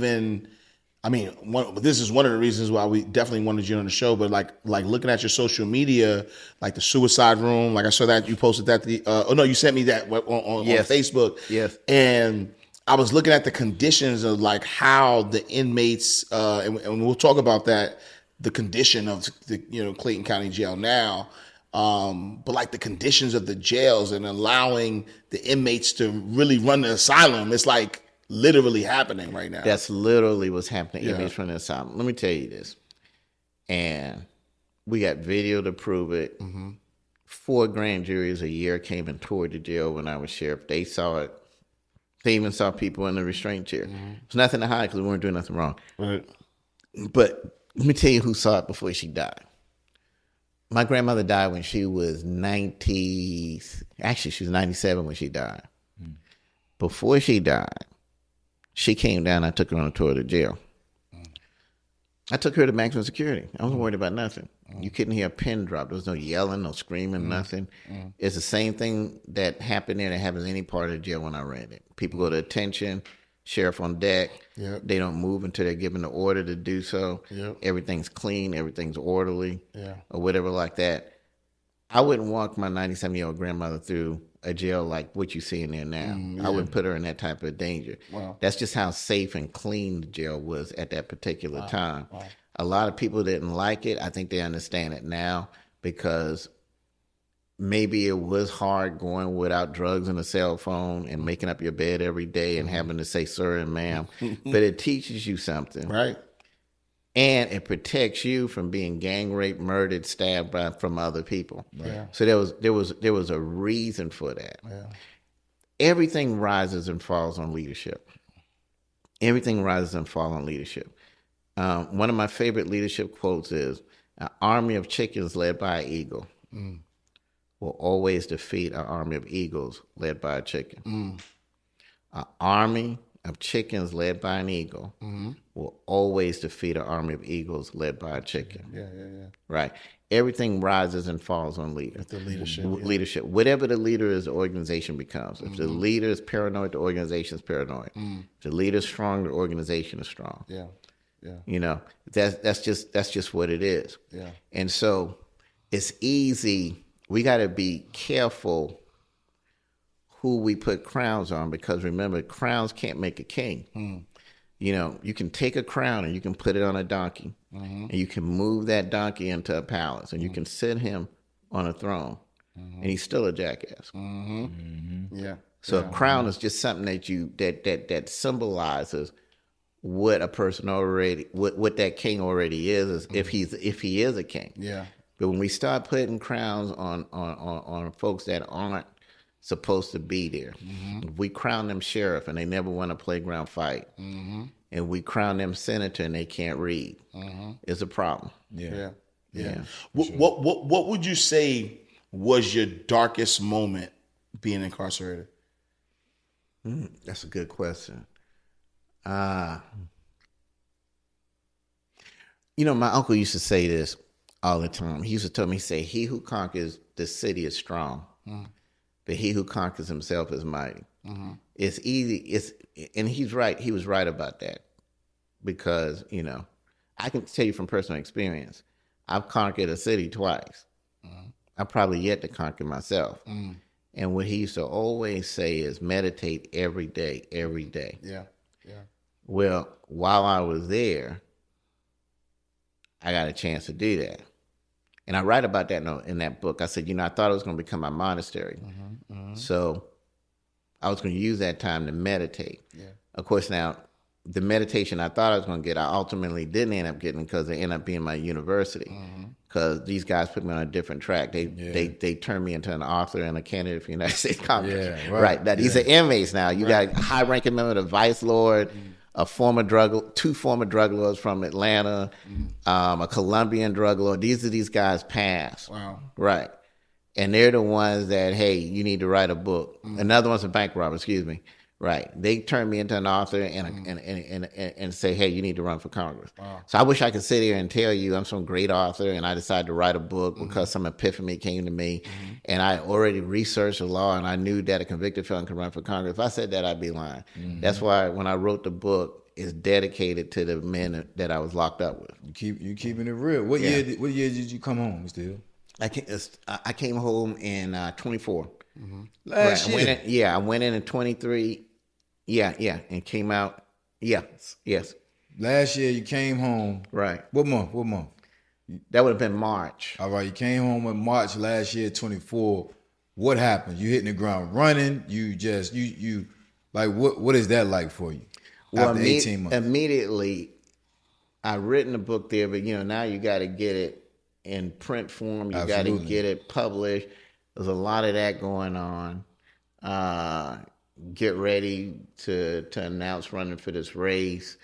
Working on trying to get the case appealed. You nervous? Like getting ready to run for the race? Are you nervous? Backlash? I just came home. What are these individuals that put me behind? Like, what's the public perception of me now? Are you nervous at all? Like, what's your as preparing to run? What's that like? Not nervous. Let me tell you this. There's no way that someone can falsely accuse you of something, imprison you, and you don't become, and you don't have some form of anger. Yeah, for sure. Right. Of course, it's gonna be a form of anger, but an angry man will defeat himself in battle as well as in life. So you got to control your anger. That's where the meditation comes in. Okay. And then you got to control how you fight. Okay, these folks falsely imprison me. Okay, what do? Do I go and find my old sniper rifle and lay somewhere? Take care of. Right. Or do I go through the legal means? Like, okay, hey, let's write. I'm saying let's come on the podcast. Right.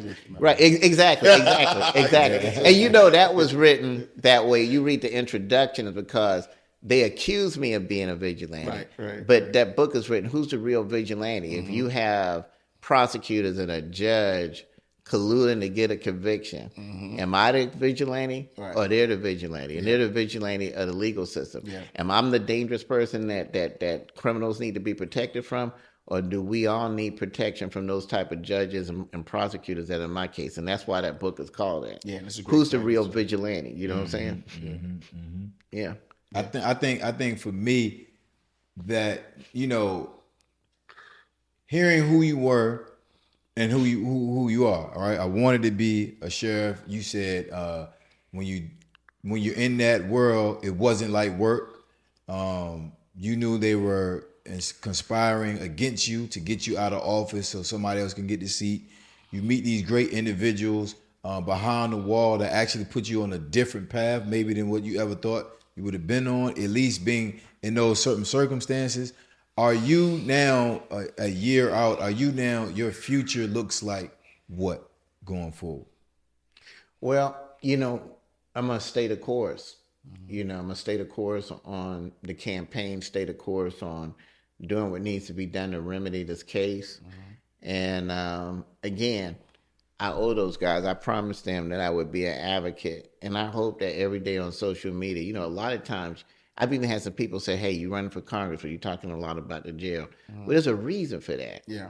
Okay, first of all, that's the catalyst of why I'm running for Congress anyway. The criminal justice system affects everything. It affects the economy.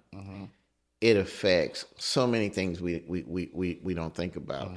And there's different facets to the criminal justice system. Yeah. So, just reducing crime alone can cause the economy to flourish. When you see areas where there's a lot of crime, you see businesses closing, people moving, and then it just goes on a downward spiral. So if we want the economy to be better, we have to have a safe place. Yeah. Okay, if you have a place where there's just a whole bunch of homeless people, a whole bunch of stuff like that, that's the case. And that's why you see on my platform things dealing with homelessness, how we can end homelessness, mental health. That's another thing. You know, there's a large percentage of the homeless that has mental health issues. How do they get to be homeless? So there's certain things like that you got to fix. So, but that's just one part of it. But then what about the people who are involved that get entangled in the criminal justice system? Right. And what if they're over sentenced or wrongfully convicted, like in my case, or whatever? That affects it too, because you're taking people out of society that can no longer protect their families or no longer provide for their families. There are people in prison that, you know, there were jobs there. I write about it. And one of them paid 18 cents an hour. Okay. Why are we paying them 18 cents an hour? Okay, I'm not saying you should go to prison and make $100,000 a year. But if you're going to go to a job and work every day and make furniture for this particular company, like what was going on at the prison I was at, why can't you make minimum wage? Right. Now you got something when you get out. Or maybe you can send that money to take care of your child support or take care of your family or whatever like that. How do we work these people for 18 cents an hour? So there's so much stuff connected there. It's all intertwined. From the grand jury system, which is flawed, the plea bargaining system, which is flawed, the mental health, how we deal with that is flawed. We've criminalized it because all of the asylums are basically closed. So we've turned jails into mental health facilities, and that's not what it was designed for. Some of these people, if we could have got them off the street and put them in a mental health detention center, they wouldn't have had the opportunity to kill or do anything else. They'd be in a contained environment where they can't hurt somebody, they can get medication, they're safe, and the public is safe. All of that intertwines.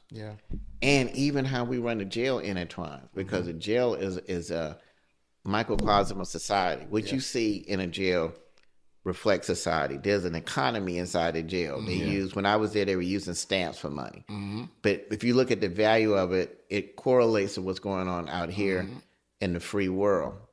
So if you create an environment where you put people in where they can be killed, raped, where they got access to drugs, there's no way you can get a rehabilitation. For sure. All you're going to get is send more dangerous people in society. All of it is related. We fix that, and we fix a whole lot of stuff. Even people in jail. This is what people got to understand. I write about this. Criminals are tougher on crime than other people.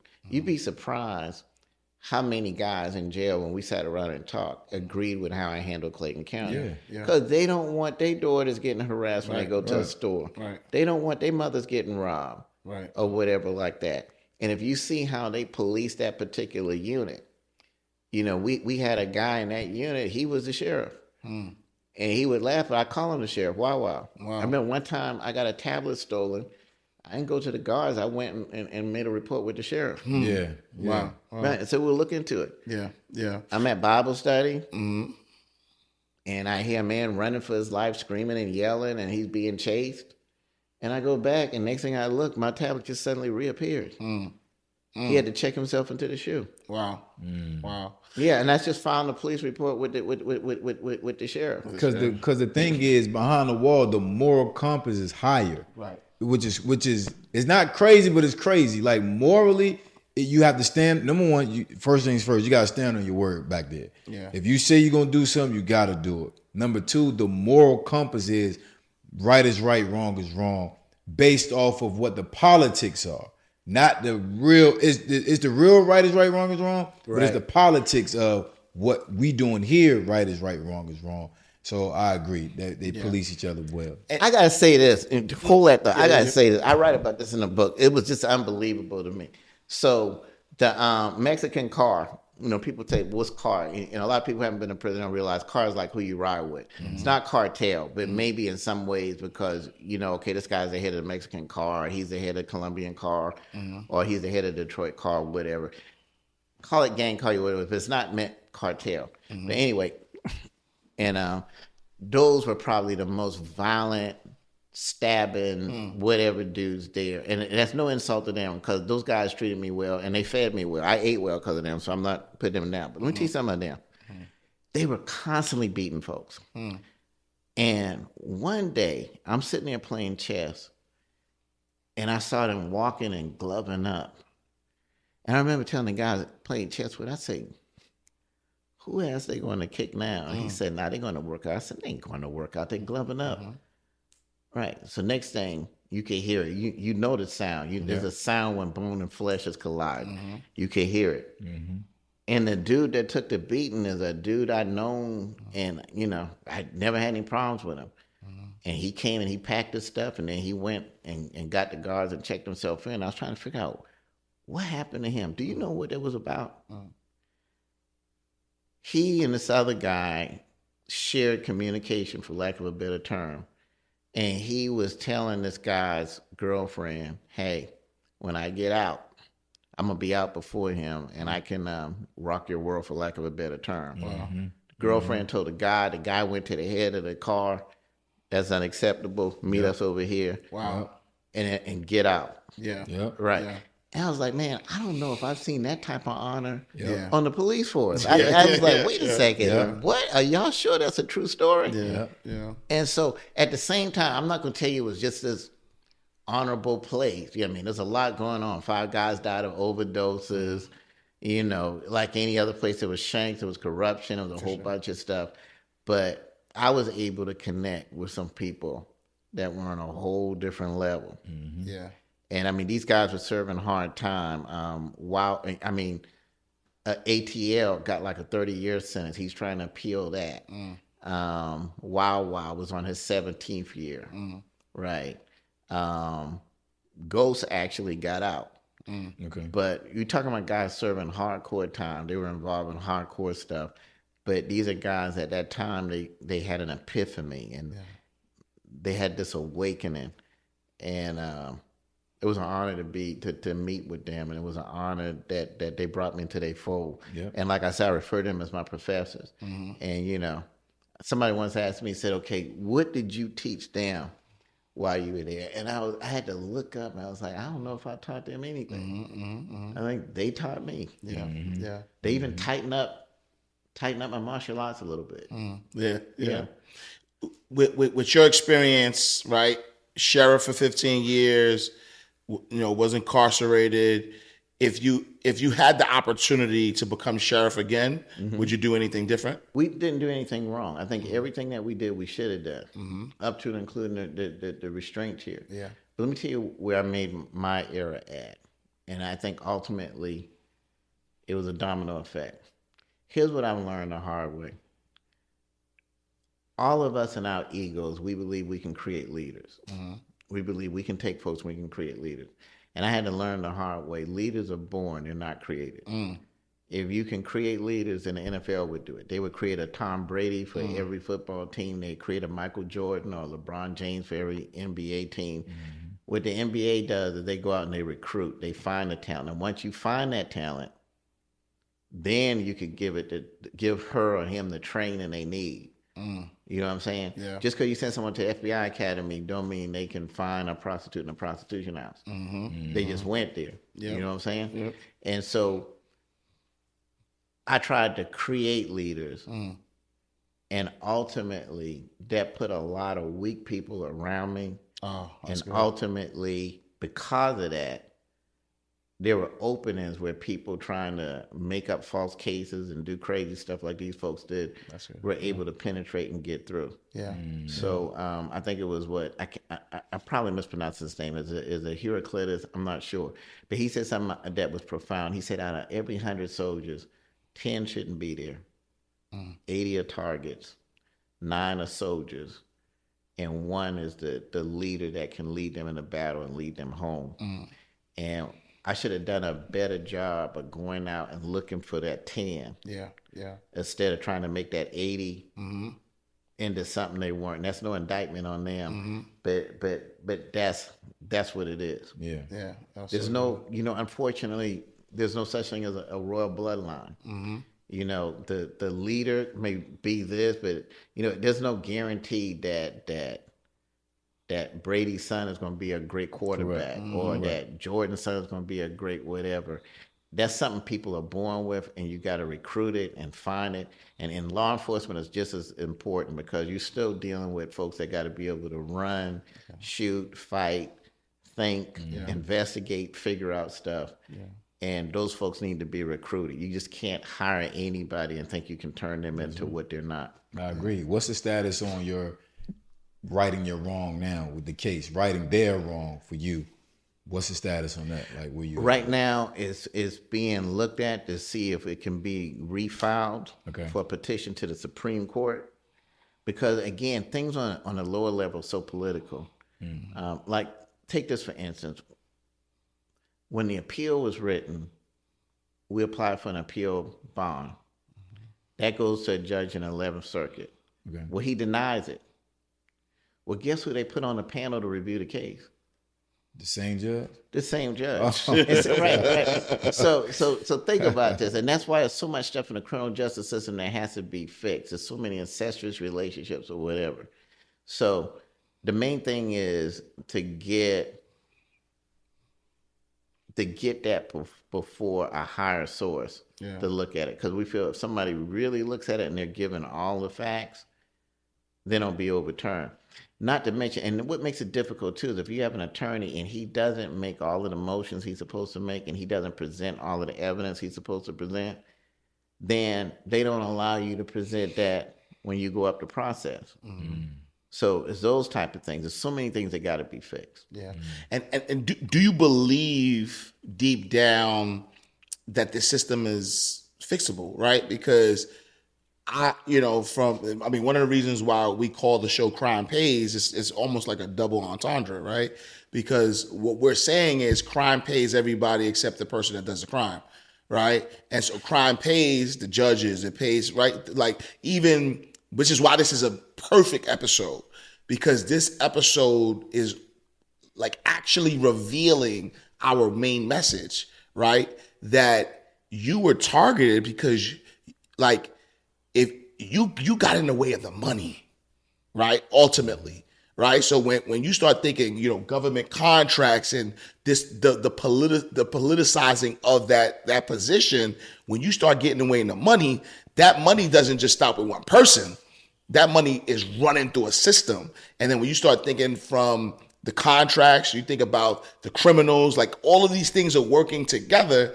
And then even when you think about the criminal justice system in general, right, with mass incarceration and a continuation of slavery, right, the 13th Amendment, like all of this stuff is designed in that way.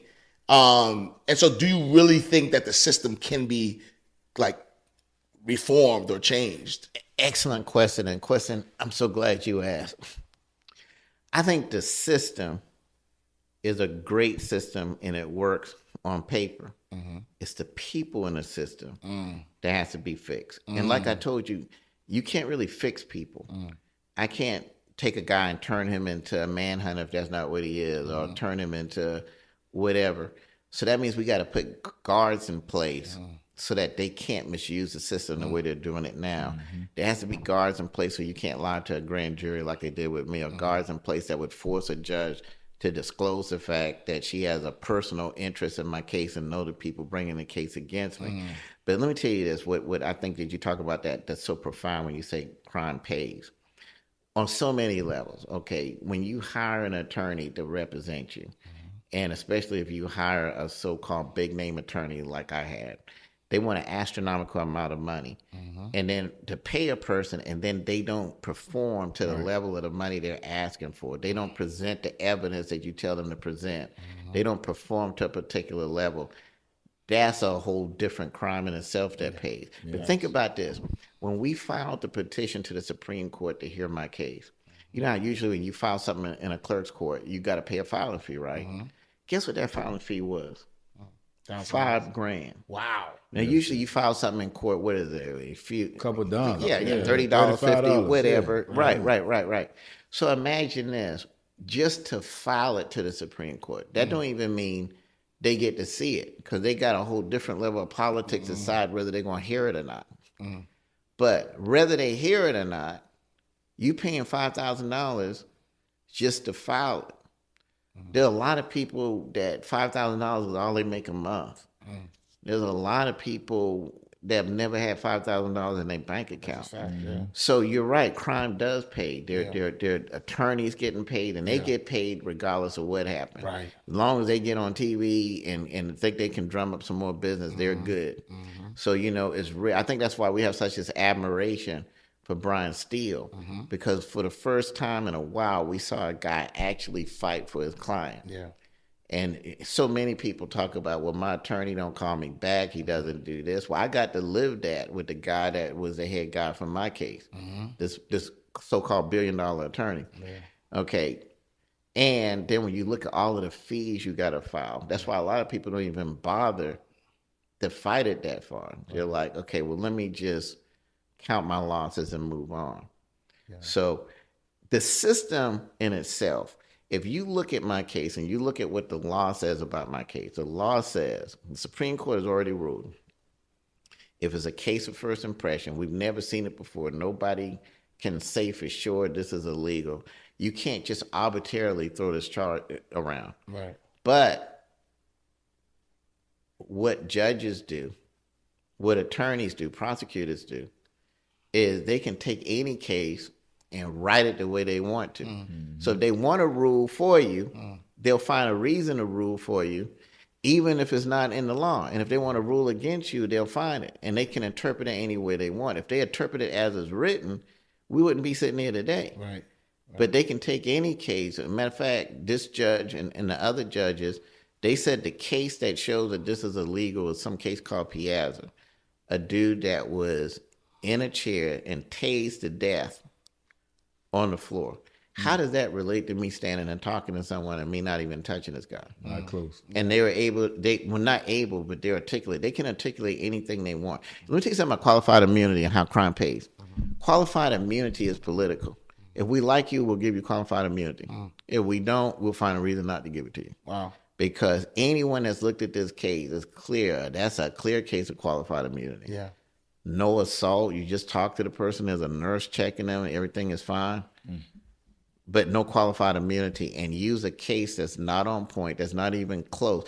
If you look at cases with the restraint chair, it's conflicting not in the 11th Circuit, but it's conflicting around the country. And that's the type of cases the Supreme Court is supposed to hear. So you could get some type of closure on it. So you got one judge saying, no, this is not right. I was like, no, it's fine. Like, there's a case of Fulton County, the guy died in a chair, and they gave qualified immunity. Wow. That's crazy. No one has died under my watch in that chair. Yeah. No one has ever complained about it until this. There's no one injured. If they say they're injured, they're lying. That's how bad they wanted their seat. Exactly. That's crazy. So when you got a system where judges can not go by the letter of the law as it's written, but can articulate it any way they want for the outcome they got, is it the law or is it the people? Yeah. It's not the law. It's just who we putting robes on. I agree with your statement. It's not the system, it's the people.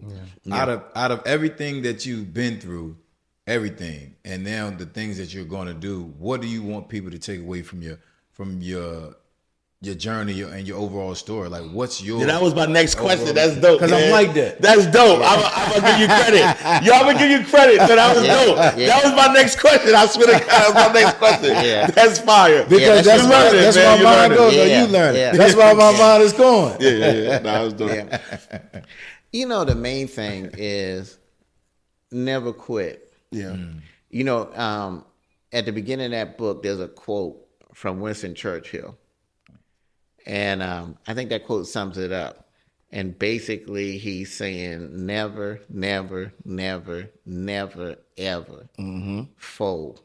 No matter how strong the might, no matter how big the enemy, never give in to injustice. Yeah. They want you to tap out. Yeah. If we're going to look at it from a UFC perspective. For sure. They want you to fold if we're going to look at it from a poker perspective. Yeah. They want you to quit. Yeah. Never quit. Yeah. Yeah. Not if you're right. You know, pleas and quitting is for folks, hey, I did it. You know what? I accept my punishment and that's it. Yeah. If you're innocent, don't take no plea. Yeah. I know it's scary, but, you know, let me tell you, and I write about it in this book. I'll never forget, I'm up late one night watching a documentary. And the documentary is actually about John Gotti. And it's about when his son went to see him to tell him he was going to take a plea. And I never thought I'd be quoting a gangster, but this is what Gotti told. He said, man, you know what? He said, if people would quit taking pleas, and quit talking, the jails would be empty. But he said, if that's what you want to do, go ahead and do it. Well,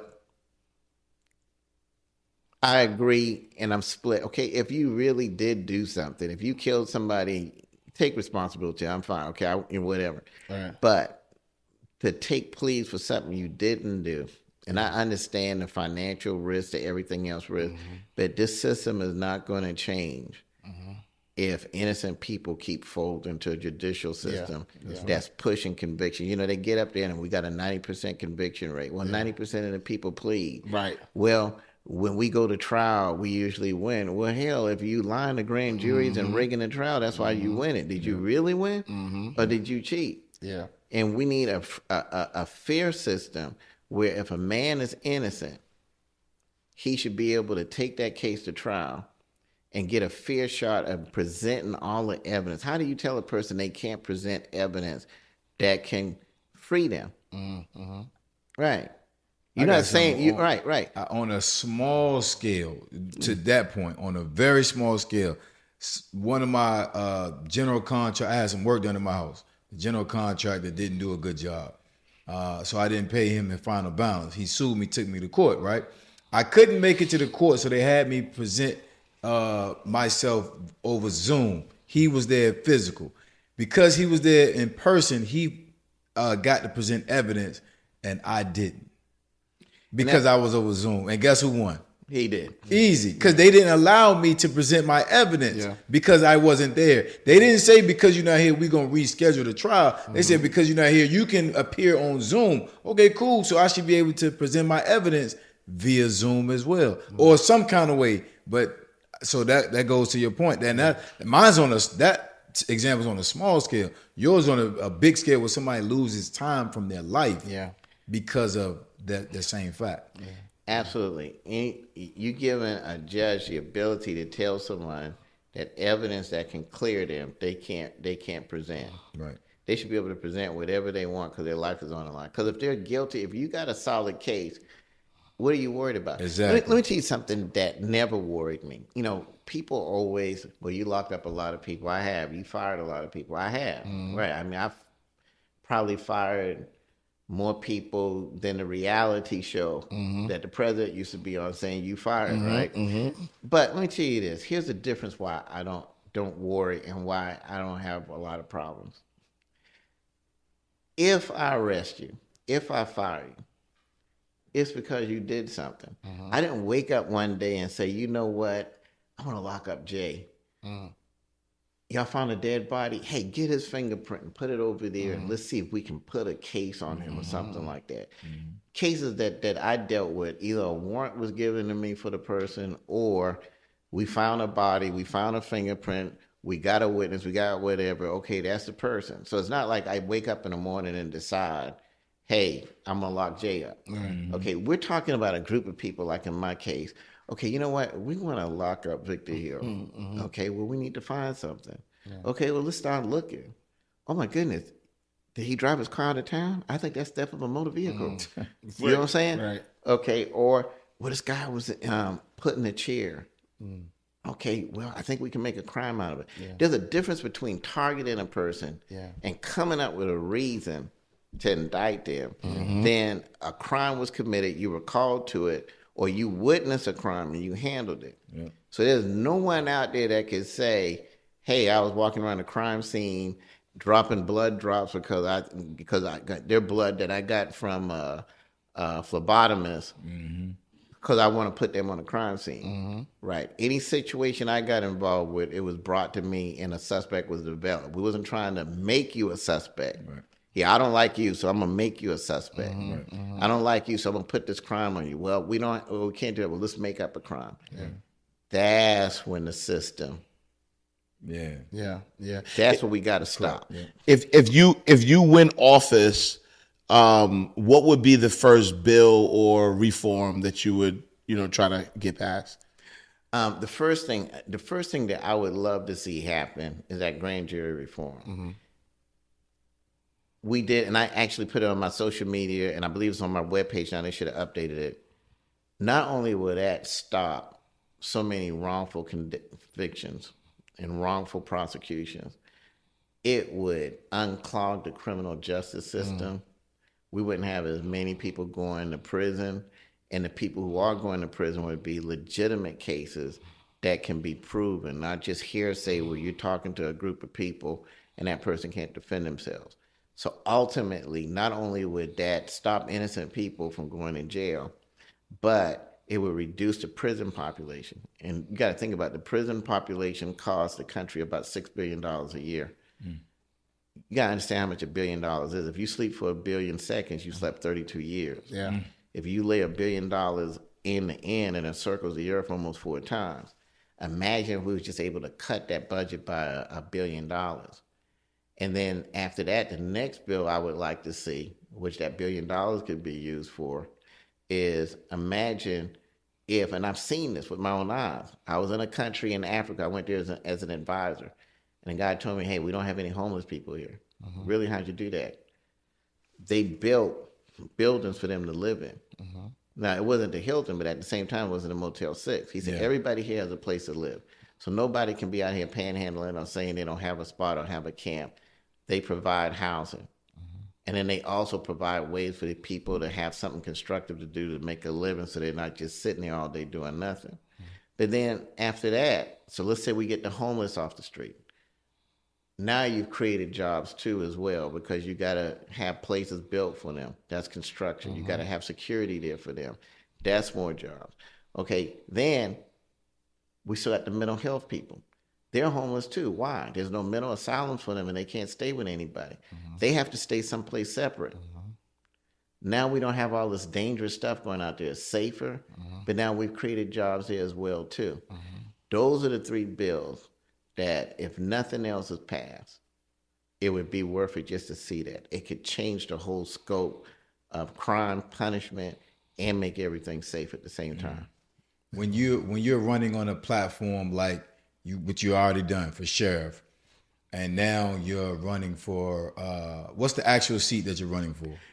It's U.S. House. It's the 5th Congressional District. Okay. And it's actually the seat that John Lewis once held. Okay. Right. Usually in politics, what they do is if I'm running against you, my campaign wants to diminish yours or diminish you and your credibility. And in doing that, it's kind of simple for them because you just did 18 years. What do you say to the people that's running that campaign that still feels like you're guilty? I think I said to them exactly what I've said to y'all. I'm not guilty, and I can prove it. There's a reason I talk about it. I'm running as a convicted felon, wrongfully convicted felon. There's 50,000 people that are wrongfully convicted every year. That's the estimate. I think it's a whole lot more than that when you look at my case. So if 50,000 people are wrongfully convicted every year, then why is it not logical that I'm not one of them? Because I am. Is that how you present when they act? Like, are you presented with that question often?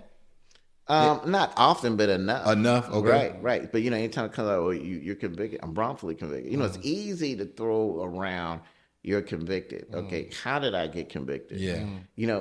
And I think that's what people got to start asking, especially when they see politicians getting convicted. Usually, anytime you see a grand jury being formed and a person start getting convicted, it's while they're running for office. Yeah. Both of mine came, one was re-election and one I'm coming back to run for office. We see it on a national level too. It's mighty suspicious that, okay, when you decide to run for office, we need a special purpose grand jury to look at everything you've ever done and let's see if we can find an I that wasn't dotted or a T that wasn't crossed. And now all of a sudden you're a criminal. Isn't it amazing that all these years, myself and a whole lot of other high profile people, never been arrested, never been in trouble. And now all of a sudden, hey, he's a criminal. Yeah. And then we got a conviction. Well, if you can indict a ham sandwich, if you can rig a trial, anybody can be convicted. That's what the whole point of this campaign is. Yeah. You can take anybody. I can take anyone in this room, make me a prosecutor, give me a grand jury, and I can indict anybody in this room I want right now. Yeah. And then all I got to do is be friends with the judges in it, and have them referee it against me, and we can get a conviction. And we can run around all day and say, well, we got a conviction. Really? Yeah. You got a wrongful conviction, a rigged conviction. The thing is when people come home, not even come home, because I know you dealt with this when you were a sheriff walking through the jails, everybody feel like they're innocent, right?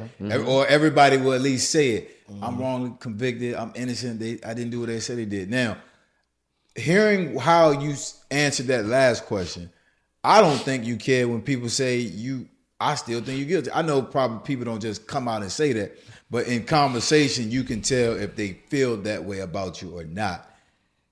Do you think that'll be a constant hurdle in going for the seat that you're running for?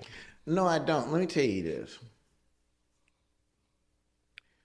We just saw a man get convicted and run anyway and win. Sure did. And let me tell you, I'm not going to go in who likes him and who don't like him and why, I hear all that stuff all the time. Okay. That proved a point. That proved that American people are tired of lawfare. They're tired of an unjust criminal justice system. And when a person says, hey, I've been wrongfully targeted and convicted, they know it's true, because even if it didn't happen to them, they got a family member or a friend they knew it happened to. They got enough sense of, wait a second, okay, there's a criminal trial now because you're running for office again. Common sense should tell you right there, something ain't right. Right. Something is not right. Yeah. And then when you find these prosecutors and they spend all this time going after the president, going after Young Thug or whatever, anytime you see prosecutors like that, you see high crime. Let me tell you why. Do you remember when a lady in Piedmont Park got stabbed? Someone stabbed her and stabbed her dog and killed her. Have you heard anything about that? Any leads, anything? Probably not, because we're too busy going after the president and going after Young Thug.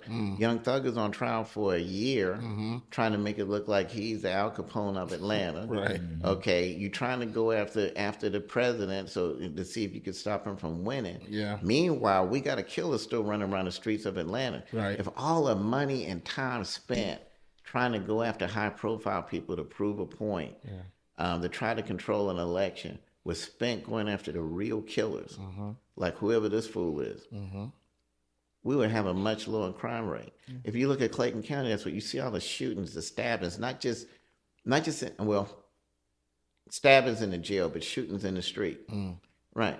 Imagine if the time and money they spent coming after me, that the DA spent concentrating on me, was spent actually going after criminals. Yeah. They were more interested in concentrating on proving that me talking to a guy in the restraint chair is some huge felony or whatever. Matter of fact, let me say this. I'm glad you brought this up. Yes, sir. What I'm charged with is a misdemeanor and there's a felony clause. It's a felony if the person is seriously injured. It said the person has to be seriously injured, but they put one word in there, pain, that's interesting, which I'm sure that wasn't what the intention of it. Okay. But if there is no serious injury, it's a misdemeanor.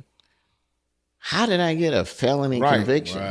Right. People being checked by a nurse or whatever, they had to make it a felony because a felony was the only way they could disqualify me from running for office again. Right.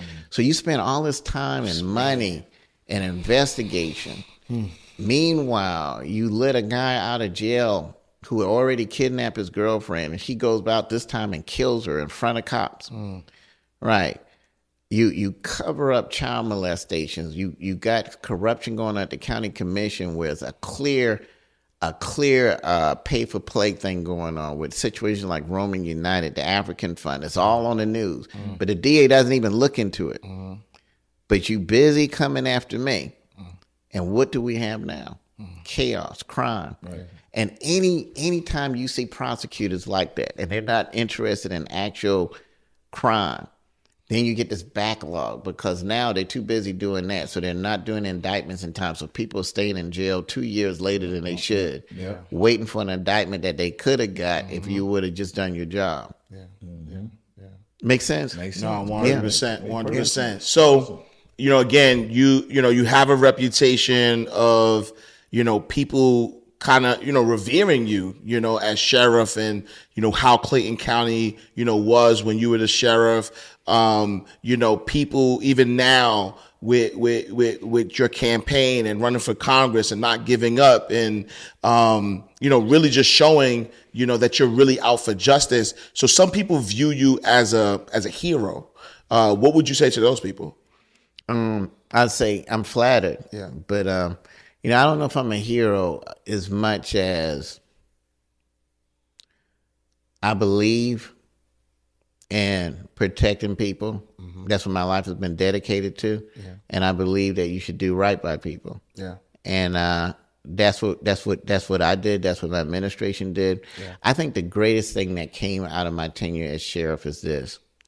There's this conception out there, and rightfully so if you look at it, that black people, African Americans, Democrats, that we're cool with crime, we're cool with disorder and stuff like that. And I think the reason we got that reputation is we got so many dysfunctional Democrats that are running cities that are crime-ridden. Mm-hmm. But Clayton County got a chance to prove something different. Mm-hmm. Obviously, that county is 90% African American and it's 90% Democrat. Mm. And they voted for me continuously. Yeah. They knew I was hard on crime. They knew I was hard on drugs. Yeah. That meant they wanted to live safe or whatever. Right. So this conception that black people are cool with crime, they're cool with a trap house there, we're not. Yeah. This conception that all Democrats are weirdos that like high crime areas. I mean, we got a lot that are, but that's not true of all. And so when I say that, there are a lot of Democratic voters. That's not what they're about. But because we got some Democratic leaders that concentrate more on lawfare, that concentrate more on letting criminals go and going after cops and stuff like that, the Democratic Party has gotten that reputation. Yeah. So when I run as a Democrat, I'm running for Democratic voters. I'm not necessarily running for the Democratic Party. Does that make sense? Makes sense, yeah. Right, because I think what happened with the Democratic leaders we got and them pushing the agenda that caused a lot of high crime. If you look at most cities that are ran by most Democrats, it's off the chain. Yeah. Right.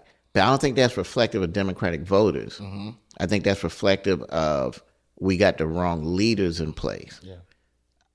I think just like everybody else, we want a safe, clean environment. And Clayton County proved that. So we proved two things. Mm-hmm. We proved that black Democratic voters will vote for someone that's hard on crime. Mm-hmm. And we proved that black people can live in order. Mm-hmm. It was safe. It was clean. It was inmates saying, sir, yes, sir, ma'am, yes, ma'am. Mm-hmm. We do enjoy that type of order. But when you get the small sector of people and they think they know better than the voters, and they try and circumvent the voters by making them not able to vote for who they want to vote by coming up with false convictions, then we get the chaos that we got today. There's a lot of people that ask, why are you still running as a Democrat? Well, because it was a Democratic DA that did this. It was a Democratic appointed judge that did this. It was a Democratic appointed U.S. attorney. And I feel the way like I tell young men who tell me what's wrong with the law enforcement. I said, why don't you come join us and help change it from the inside? So instead of leaving the Democratic Party, why not bring some strong masculine energy to the Democratic Party and show we can fight crime and we can have law and order just like everybody else? Yeah. Every Democrat is not weak and dysfunctional. Yeah. And every Democratic voter doesn't want that, or they wouldn't have kept electing me. Yeah. Anybody still call you Batman? They do. I do have a question though, because earlier you mentioned, the corruption, right? And yours was indictment, but there was someone you mentioned that was actually murdered or killed. Yes. Can you talk about that a little bit? Yeah, I sure can. So I'm 14 years old. They didn't come back to school, didn't go back to work, and 3-4 days go by, and they were murdered. And it brings up something very interesting because it brings up, I had two people who really taught me law enforcement. I would call them both of my law enforcement fathers. The man that solved that murder is a man named Lieutenant Frazier. And he solved the most whodunit murders in the history of Charleston County. So he was excellent when solving murders. And when I went to homicide, he was like my mentor. I would bring cases to him and show it to him. But let me tell you what he taught me, and it was something Jay said, and I'm glad you brought this up. He didn't teach me just how to find and solve murders. I think the most profound thing he taught me is when he told me this. He says that a good detective has to work just as hard to clear an innocent man No, he put it differently. A good detective has to work just as hard to get a guilty man out of jail as he would work. A not guilty man out of jail, an innocent man out of jail, as he would work to put a guilty man in jail. Let me make sure I clear that up. He said a good detective has to work just as hard to get an innocent man out of jail as he would work to put a guilty man in jail. And probably, I think one of the best murder cases he ever worked is when he got a innocent man out of jail for murder that he arrested. If we got the time, I'll tell you about it briefly. 7-Eleven drugstore, murdered clerk. There's a footprint. There's a .38 revolver slug that kills a person, and there's a tire print. He gets a lead from a person saying, "Hey, my cousin came and he got my gun from me, and then he said something to me that sounded kind of strange. The next thing I look, this guy has been killed." So he goes and he picks this guy up. They do a search warrant. There's a bicycle. There's a tri-track. There's a shoe. It matches it. Don't have the .38. They take him in. They get an arrest warrant. They question him, and he tells Lieutenant Frazier, I'll never forget it. He said, "Listen, I didn't do this murder." And he said, "Now wait a second." Now he said, "Your footprint is there. The tire print is there. I know for a fact you had a .38. He said, "I'm telling you, I didn't do it." He said, "Well, then what happened?" He said, "Listen, I did tell my cousin I want to hold his gun. I did tell him that next time I go there, if someone does something, I'm going to shoot someone." He said, "I did go in there." He said, "I walked in. I stepped in some blood. I saw a dead body. I got scared and I left because I figured someone was going to think I did it and I had a gun." "What did you do with the gun?" He said, "I got rid of it. I sold it." He said, "Give me a polygraph." So he gives him a polygraph. He passed. So he goes to the DA and then he tells him, he said, "Listen, I don't think this guy did it." And they're like, "Well, you got a capital case here. You got everything." And said, you're going to have to come up with more than that." He had to literally go and work the streets and get that gun back and get ballistic and connect that gun to him. And it showed that this guy didn't do this murder. Maybe a year later, there's another killing. That gun came back to the actual murder that did that one.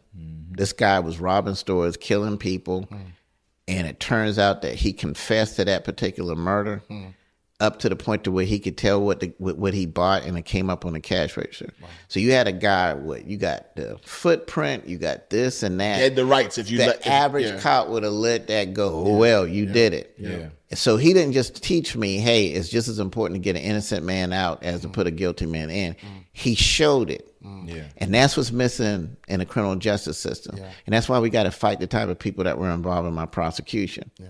Right. That's why we got 50,000 people a year. That's a lot, man. Being falsely convicted. And that's what this race for Congress is about. That's the catalyst of it. And that's why you hear me talking so much about jails and criminal justice. We know what I talk about. There's other things too. There's government shutdown. Look here. This is a serious issue that affects everything. And that's why I stay on it. Of course, we're going to deal with other issues. But this is the catalyst for this race. And this could change a lot for a whole lot of people. What's something that we haven't asked you that you want your supporters and people that you want to support you to actually know? Man, y'all done such a comprehensive job. I think y'all covered the full spectrum. And that's why I appreciate these type of forums. I haven't given an interview to the media in over a decade, and probably never will. But the reason is they take what you say and they cut it. And they edit it or they take it out of context. They'll take one interview and use it for something else. It's rare that you talk to them and they play everything in the entire context. So that's why I'm so glad that we've evolved with social media and podcasts, because there's a way to get the stories out. And of course, mainstream media is slowly dying off, and hopefully we'll have a funeral. But I can't think of anything y'all didn't cover. Y'all asked the questions and was able to let me get it out in context. And I think y'all did a good job of doing a comprehensive overview of who I am and how this campaign came to be. It's important for definitely our viewers, because a lot of our viewers will be behind the wall about to come home. Yeah. Yes. Right? And then obviously the individuals that are already home. So it's important for us to get your full spectrum, full scope, but then also as you kept hearing, dive into the mindset. Well, okay, why are you thinking like this? Okay, what are you thinking about? Because somebody could be getting ready to do something, just losing their mind out of it, but then they can hear something that you said about your mindset and change their whole trajectory. Yeah. But now that you said that, there is one thing I would like to say. Of now that you course. brought that up, you just made me think of something. The most valuable people that I've ever had on my team were always valuable because of where they were or what experiences they had. I think that I was valuable because I was once on the line. I was once out there with the troops. I was once a detective, a patrolman. So that gave me understanding. There's a lot of people that run agencies, but they've never had to do what those guys had to do. I think the fact that I was in prison will make me a better leader because, when things come up about prison reform, you're not going to be able to run the wool over my eyes because I was there. Yeah. When I was in prison, a U.S. senator actually came there to visit, and they boarded up our bathroom. Why? Because of the black mold. They just said, hey, this is under repair. So he didn't get to actually see everything. Yeah. So if I'm in Congress and I go visit a prison, you ain't going to be able to hide because I was there, especially at that prison. But here's what I really want people to think about. For all the people who are out there that's so eager to say, well, he's a convicted felon or the president's a convicted felon, let me remind them of something. Mandela was a convicted felon. Yeah. Yeah. And that's what made him great. But how did he get convicted? And why did he get convicted? And who was behind it? And when people are trying to convict you because they don't want you to ascend to leadership, those are the type of folks we need to be getting out of here. Yeah. Yeah. Well said. What do you want your legacy to be when it comes to fighting for justice and corruption? I want it to be like everything we talked about today. Yeah. And I hope that now that I'm dwelling back into this side of politics, actually I was a state representative on a local level. A lot of people don't remember that. It was before I became sheriff. I actually served in the Georgia House of Representatives. There's actually 4 laws that I authored, and my name is on. There's 4 laws in Georgia that I authored in the law. Yeah. But I hope that this will be something that will change the course, just like we did in Clayton County, and we showed what could be and change the course. I hope that it does something to reform the Democratic Party, so the Democratic Party is not known for lawfare and not known for a bunch of foolishness, and that we can actually gain the respect again, and that we can actually have some strong masculine leaders again. Yeah. That's good. That's good. All right, y'all. Listen, the whole story is here. Make sure y'all pick up Vigilante Sheriff. No excuses. I need y'all to get this book ASAP. And if you don't read, it's on Audible. So you could go get it on Audible as well. If people wanted to connect with you, where can they find you? Absolutely. You know what? I got a webpage, Victor Hill for Congress. Okay. You can connect with me on there. Of course, a lot of people can connect with me on social media, and it's fine. I'm on TikTok and Instagram and X and Facebook. Okay. But either one of those platforms, you can get me, and you're going to either hear directly from me or hear directly from my assistant. Yes, sir. All right, Sean. Yes, sir. Yes, sir. Man, I appreciate how you this. feeling, brother? I feel good. Yeah. This is good. I feel good for sure. Yeah. Another powerful episode of Crime Pays, the #1 personal development platform for formerly incarcerated men and women and their families. And I want to focus on that too, though. Like, this is for formerly incarcerated men and women and their families, right? Because you got to know that when somebody's doing time, we all doing the time. And so this is one of those episodes. So if you're behind the wall watching this, if you're home watching this, share this with your family, right? Share with the ones you love, because this is a true representation of a system, right? Because one of the points, 50,000 wrongly convicted. Yeah. I personally know many friends and family who have taken plea deals for things they did not do. And we would be like, yo, why are you taking this deal? And because of and I'm not gonna say it's propaganda, it is what it is, but when people hear that the feds have a 90% conviction rate, they're like, I am not going up against that. If they're giving me 50 years and they tell me to cop out the 4, I could do 4. So I'll take it to 4 even if I didn't do it. Yeah. And that should be unconstitutional. Absolutely. I agree. To tell a person, hey, I tell you what, you plead to something you didn't do. Yep. And I'll let you do 4. Yeah. But if you don't, I'm gonna punish you with 50. If you want to talk about punishment and violating someone's constitutional rights, that should be it. So, like I said, plea deals, grand jury, and one other thing, mens rea, intent. There should be strong laws that you got to prove intent. Was this person's intent to commit a crime? Yeah.